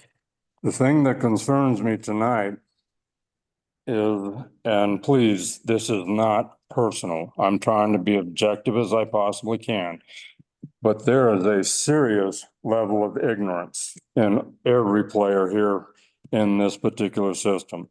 The other thing that I want to say, and again, this is not personal. I'm not directing it. I don't have names attached.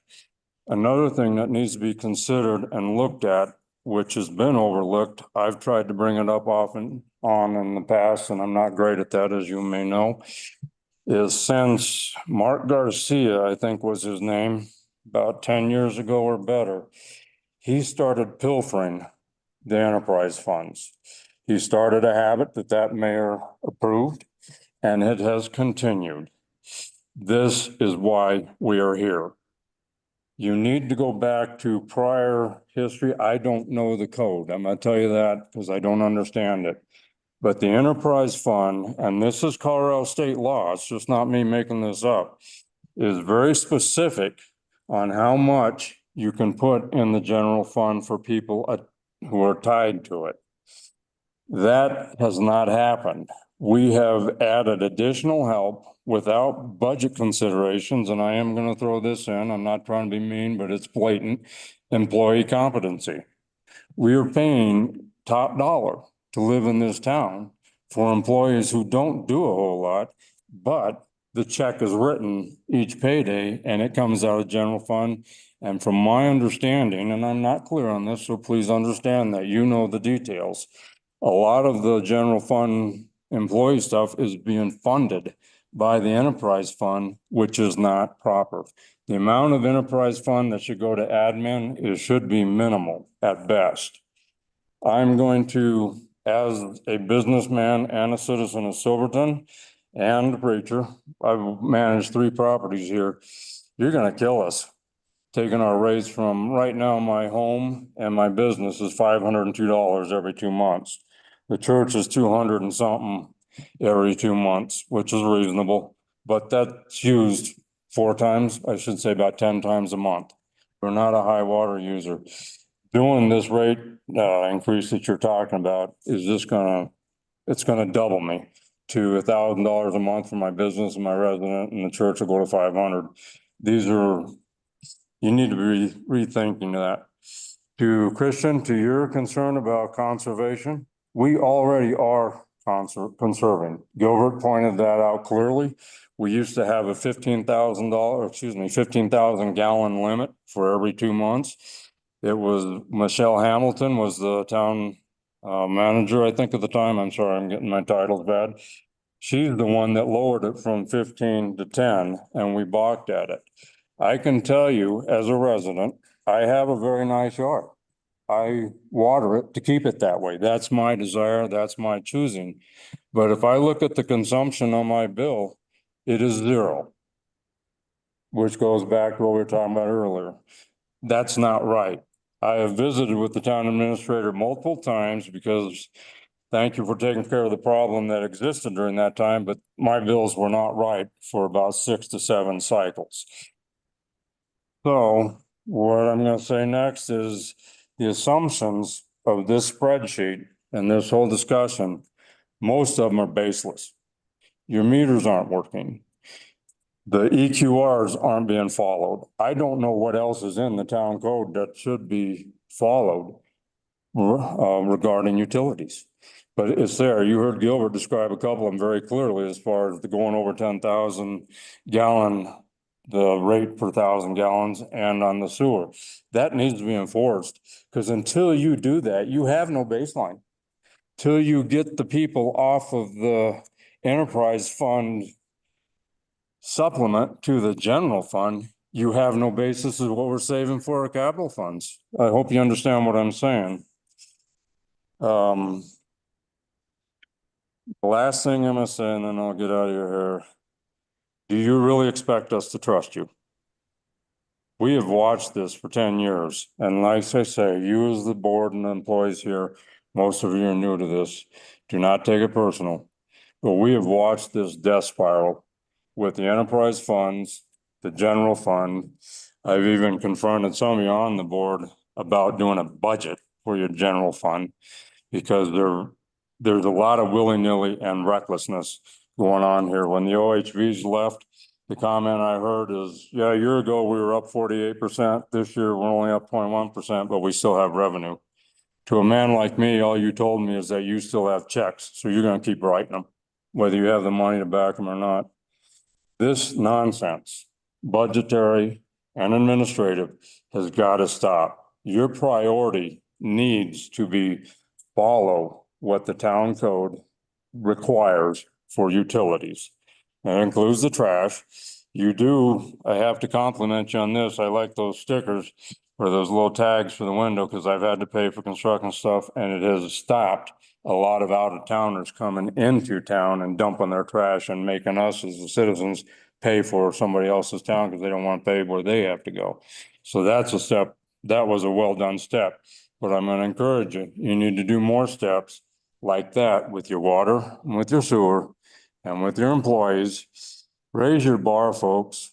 If I was the manager here, I would have cleared out about 80% of the staff. There's some good ones in here. I think there's some potential good ones, but they're not being directed. And to a point, you're not going to like this word, forced to perform. We all have to. That's the way it is. I know some of you know that, especially you businessmen and women that work on your own. We have to work for free at times. just the way it is. Now, I'm not saying you're gonna make the employees of this town work for free. That is not what I'm saying whatsoever. But they need to earn their keep. I'm gonna quit with that. I appreciate your time. Thank you, Dana, for allowing us to speak. But you guys have got a lot of very basic work to do and research and things to correct before you can even consider pursuing this rate change in this chart here. That's a waste of ink and electrons. I'm sorry to say that, but thank you for your time. Have a good night.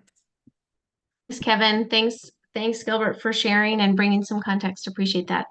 I know we have about 10 minutes left. Can you guys hear me okay without my? Any more questions from the board?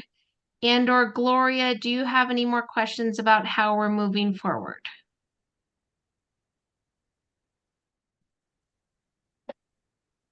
Questions for the board or Gloria for how we're.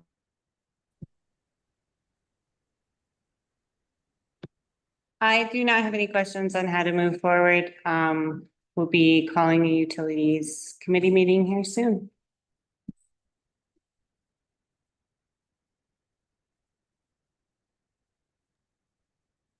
Any other board? Chris? No, I anticipate,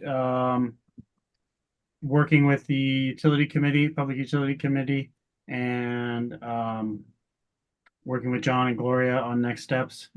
And, I have saved my model that I've started to cut items out of today, on the water side. And, if we think that we need to go through that on the sewer side, I think probably John and Gloria and I, and or maybe the Public Utility Committee can do that in another session.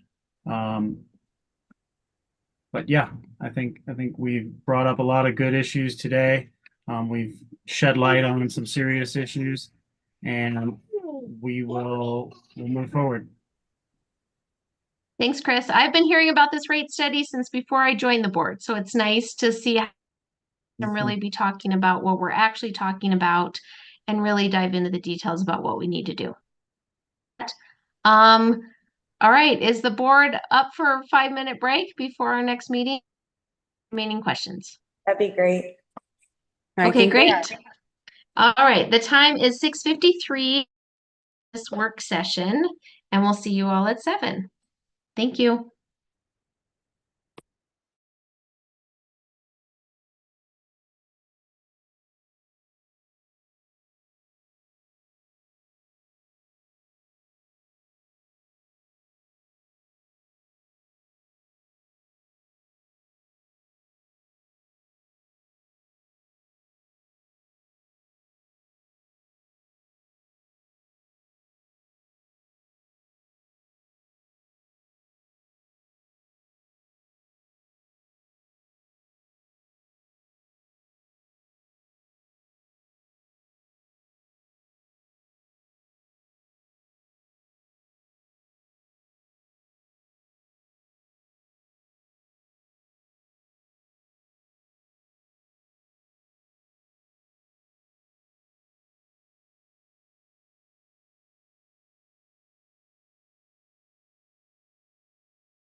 All right, are you guys ready in there?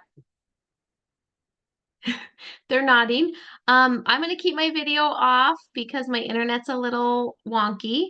For do the Pledge of Allegiance, you can do that now. Everybody swallow first. I pledge allegiance Allegiance to the flag, of the United States States of America. Republic of the one nation under God, indivisible, with liberty and justice for all. Thank you. The time is 7:03 p.m. This is a regular meeting of the Board of Trustees on July 22nd, and I call this meeting to order.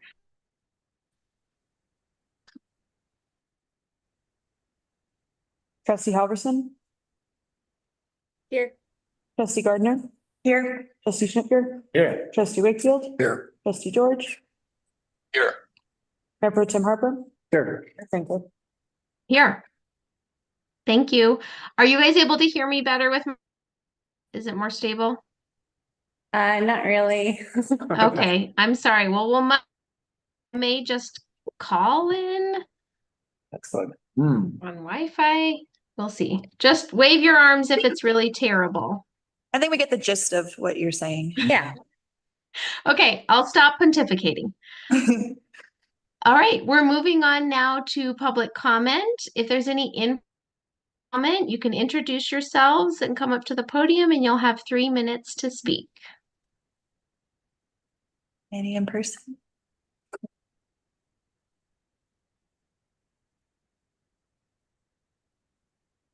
I'm gonna move to online comment. Okay, great. We'll move to online comment. If you'd like to make a comment, please raise your hand and we'll promote you to panelist. Okay, seeing none, we'll comment. For anybody tuning in, we session on water and sewer rates. So if you're curious about that, you can tune into that on YouTube for a pretty thorough discussion. It was very good, riveting, detailed. All right, we're moving on to presentations and proclamations. We have none, and to number 4 for a modified special event Silverton creates. And I think I'll kick it over to Anna. Hello. Sorry if my voice goes in and out. I've been a little sick, so that's why I'm not there. So, Silverton Creates has submitted an application for Silverton Creates. And so Silverton Creates is a returning event, but before it was only a weekend-long celebration. And this year it is going to be a week-long instead of a weekend. Sorry, did I say that reverse? Sorry. So it is going to take place from September 6th through September 14th.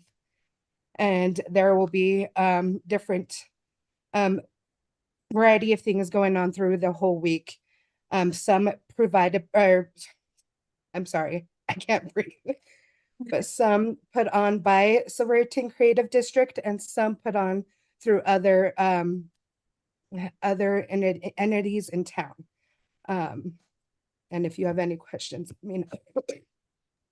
Thank you, Anna. And we did put this on outside of the consent agenda because it was a modified event, and we do have our event organizers here if you have any questions.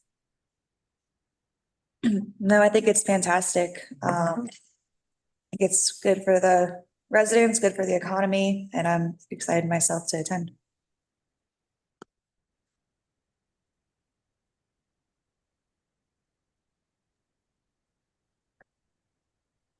Thanks, Anna, for joining. I know July is taking. So we don't need a motion, right? Or we can just approve the special event? A motion, because typically it would go into the consent Oh, agenda. sure. We'd have a formal motion. Okay, would someone like to make a motion to approve the Silverton Creative District Silverton Creates event?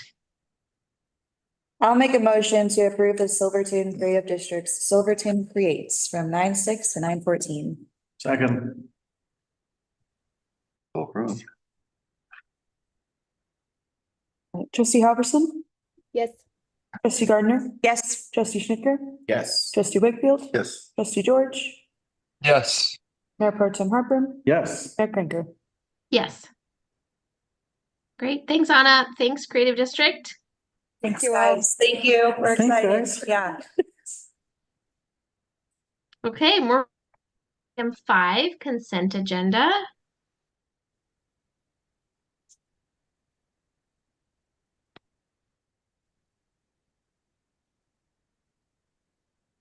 We have our regular items in here as well as our sales tax report, which we reviewed with the finance committee meeting earlier today, and you can watch it on YouTube. Great. Okay.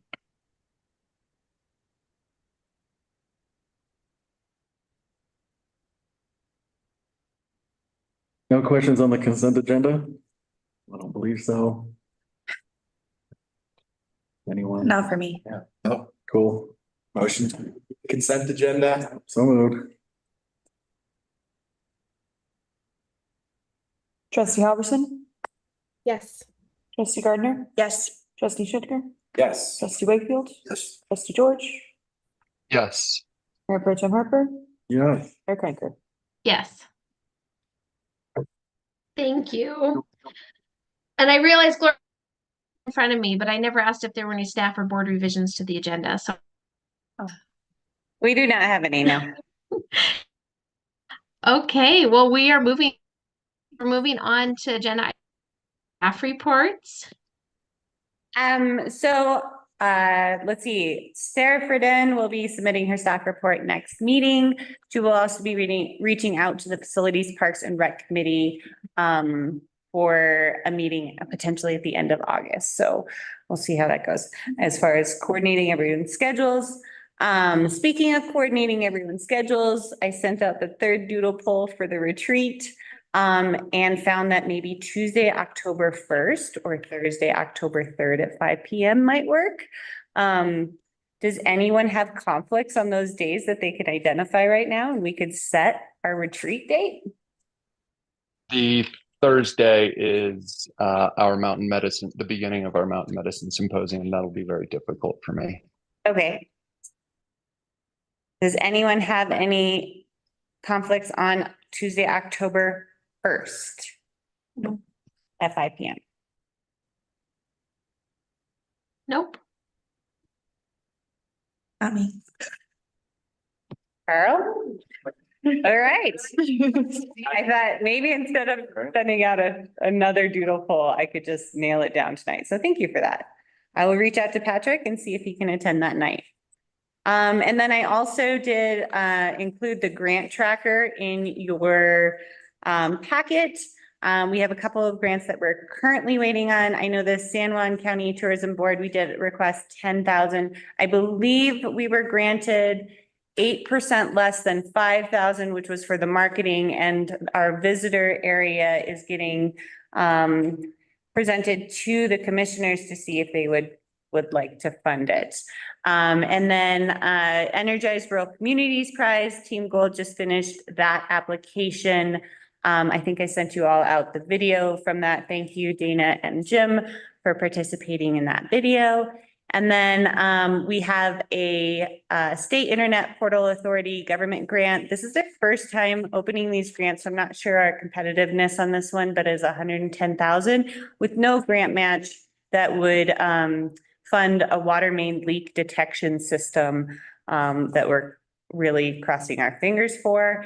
And then we did submit our letter of interest for the BPMD natural resource damages.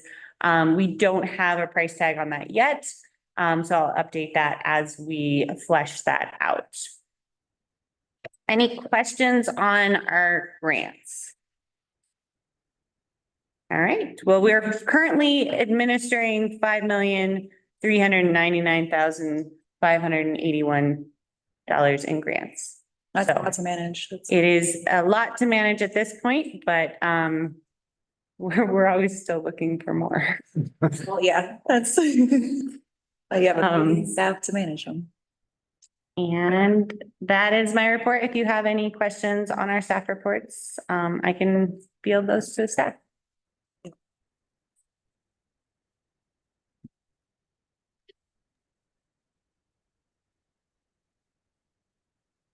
Thanks, Gloria. Questions for Gloria or staff or on the grant tracker? It's a lot to manage all those report requirements. So thank Nice you. color coded. It's terrific. Yeah. I do everything. All spreadsheet.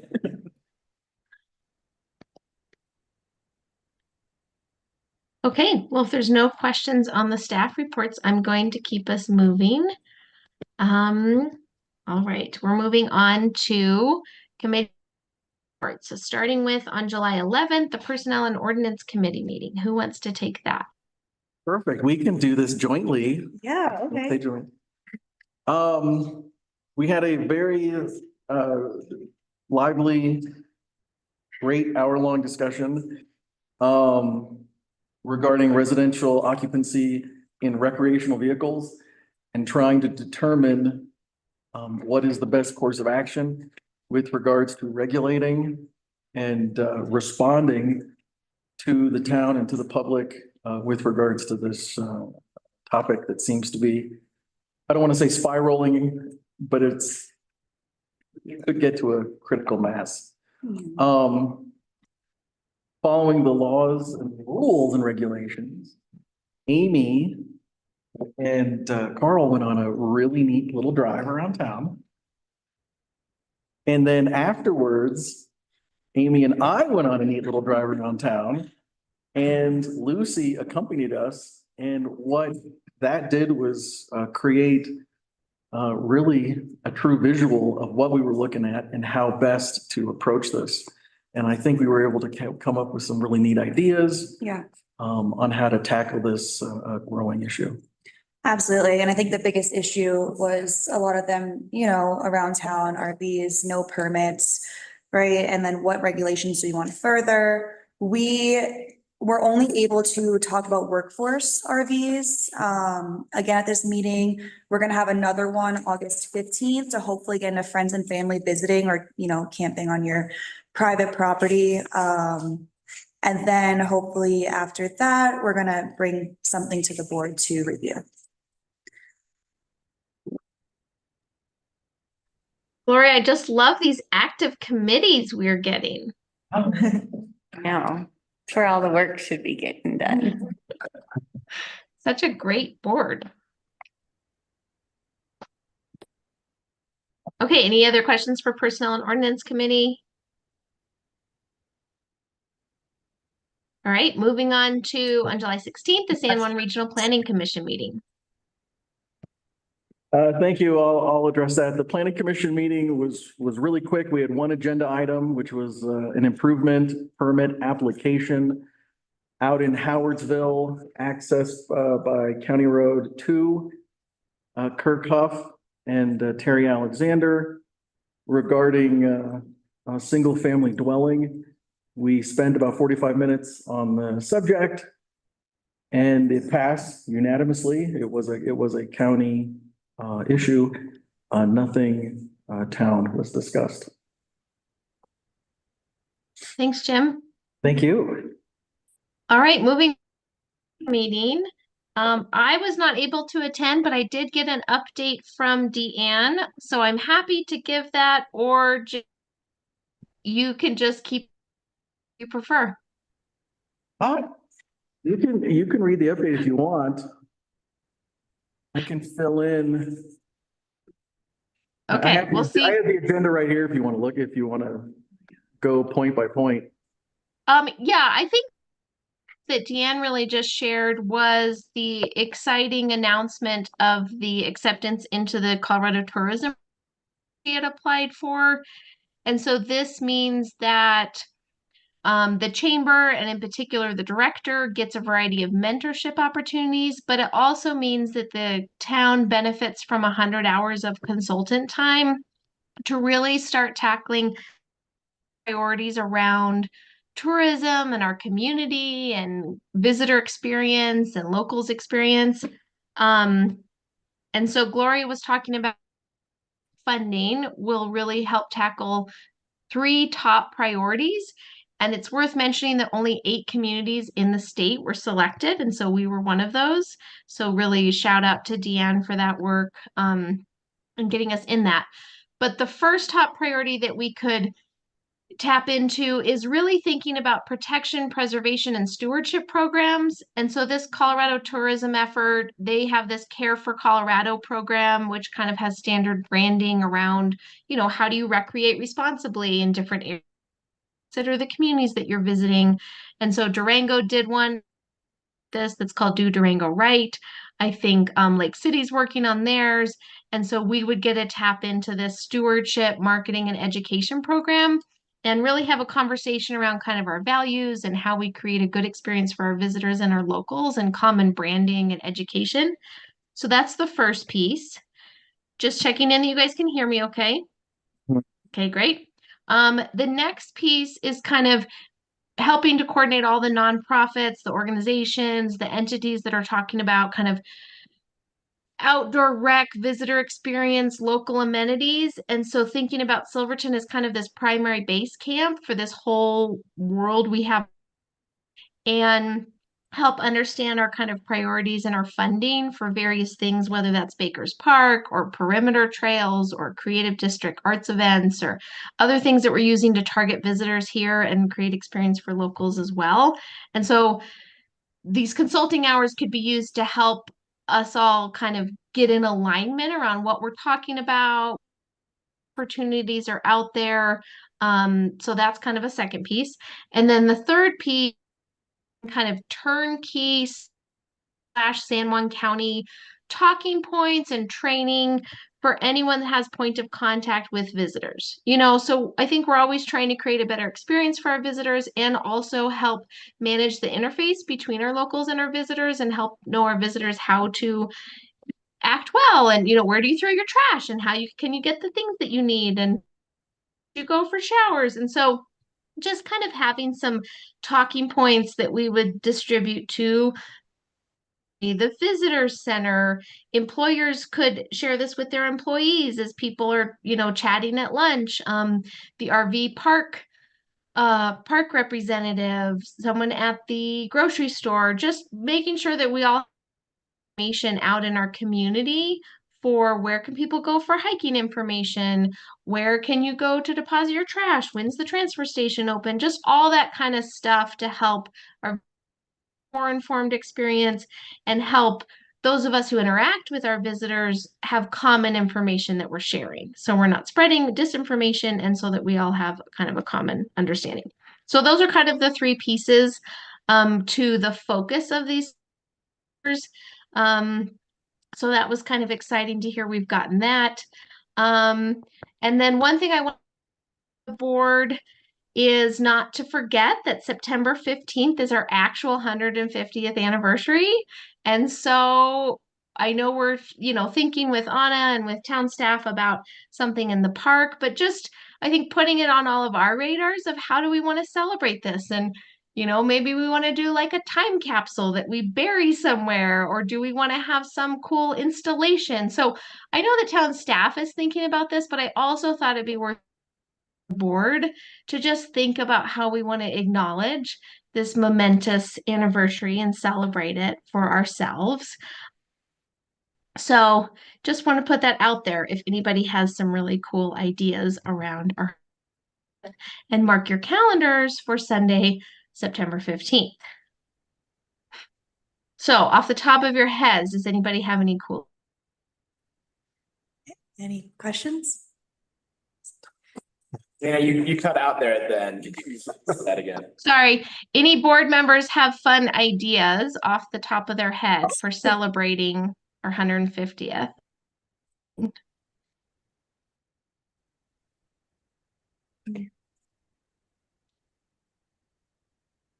I don't know. Think about it. Think about, again, something budget neutral. We can't build entrance signs, so we definitely can't build some big memorial, but just if there's something creative, a nod to our past, a nod to our future, something. So share it with staff, share it with each other. And mark your calendar for September 15th. That was the really big update from Deanne. I know some of the businesses were they were having a busy summer, but with a little bit of slowness around June when we were having the mudslides and some train service interruption. Those were some updates from some of our businesses at the chamber meeting. Anything else, Jim, that I missed? Yeah, we discussed the Ducky Derby. That's the chamber's largest fundraiser of the year. There were 1,000 pre-assigned ducks. And we ended up having to handwrite an additional 200 on the fly, selling almost 1,200 ducks for the Ducky Derby, which is an all-time record. Wow. So that was fun. We discussed the 150th anniversary film. You could say film festival, but we discussed the film that's being produced. And that'll be September 11th. Go to the website for more information. We discussed the info sign, the kiosk, and the town entry signs. All that is just TBA, just working on it. The last item of new business was the tourism board funding request. And there were 13 organizations that were requesting money for 2024, 2025. The board, that meeting was June 26th.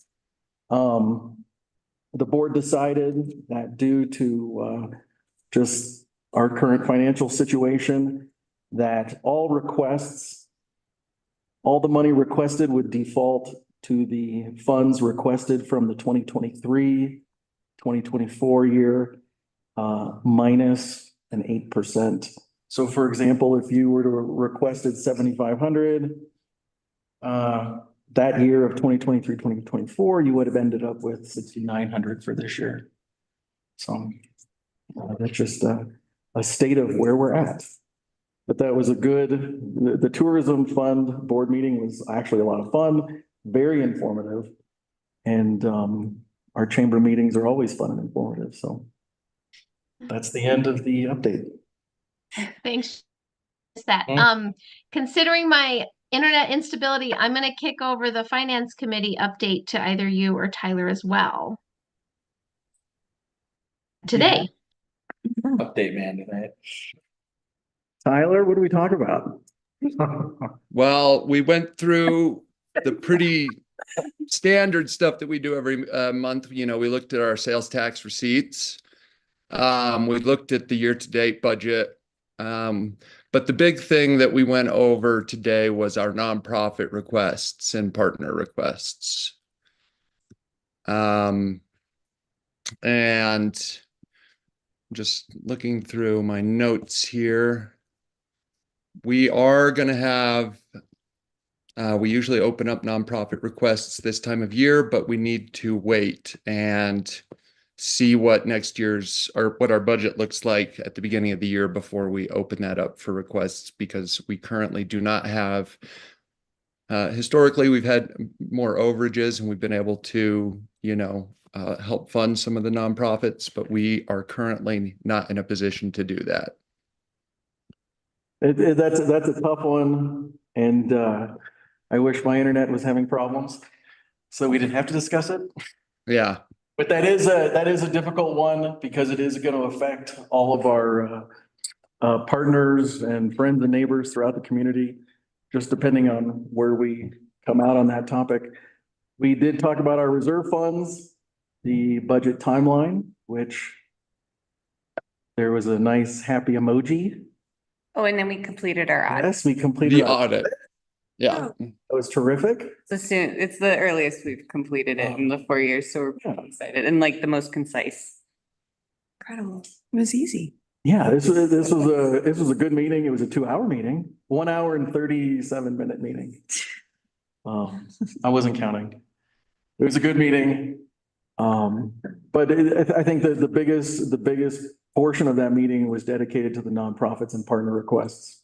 Because that is a tough one, and I'm only teasing when I was talking about the internet. It is a very difficult one because it really does affect a all the fun things that we do around this community and all the good things that we do around this community and understanding there's a finite resource and how do we take care of that and foster it for years to come. I think I said that correctly. Yeah. Thanks, Jim. Absolutely. Yeah, And it that was a, go ahead. And I said, and that was our finance committee meeting. Yes, so stay tuned to this board. The budgets will be coming before you in the fall. It's always a to dive into the line items. And I think there's a lot of work to be done as we think about all expenses, how we want to plan for the future with our general reserves, as well as for water and sewer. So lots of good discussions to come and thinking about how we balance around our partners and our nonprofits in our community, as well as making sure that we have appropriate levels of services.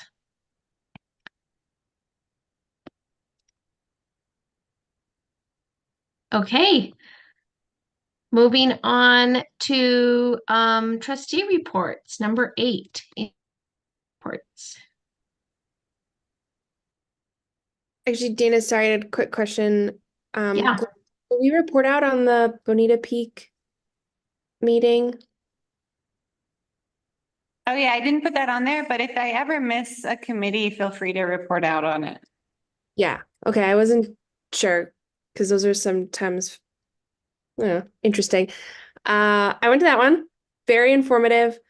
Essentially, we have a new 5-year plan for top 3 sites that the EPA has identified for cleanup. So it was a long meeting, a lot of detail, so I don't know if I need to go into it in more depth, but I think we are at a place where there's going to be a lot of decision-making processes starting to kick off for some of the top 3 sites. And so we'll see a lot of like plans submitted, comment period, extension of that comment period, like a final rod or a rod and then a final and then another comment period and then another rod. And then we'll kind of see these cleanups starting to happen. So it's just more informational than anything. And that 5-year plan is public, right, Gloria? That was like unclear to me in the meeting. Yeah, okay. So available to anyone. Thanks, Lindsay. Thanks for being there. Any other trustee updates or meetings we missed?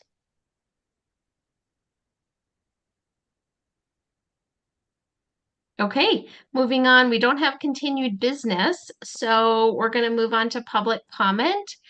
If there's anybody in person who'd like to make a public comment, please come forward and we'll give you 3 minutes. Is there anybody in person?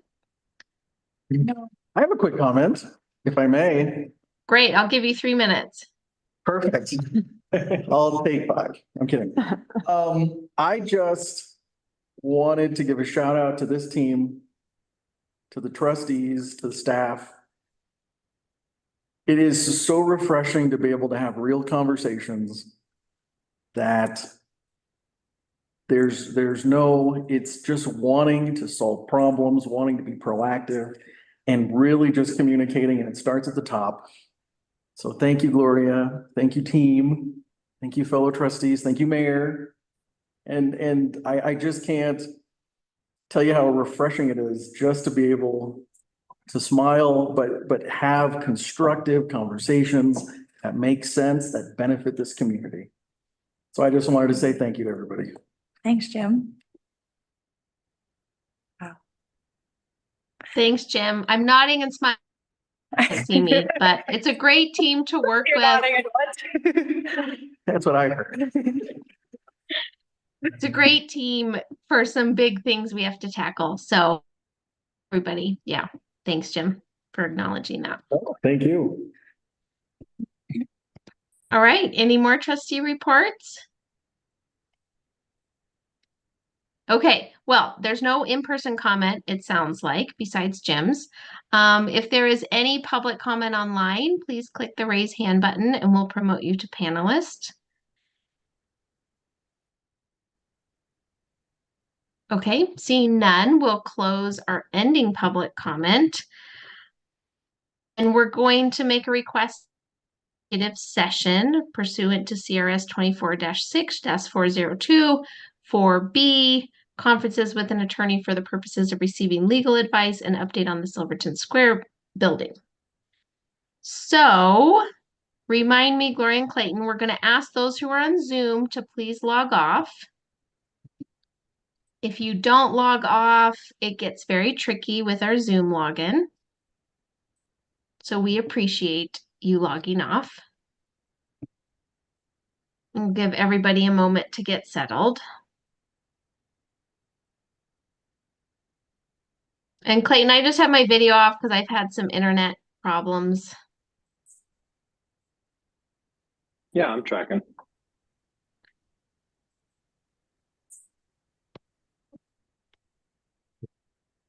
All right, we have a 970 number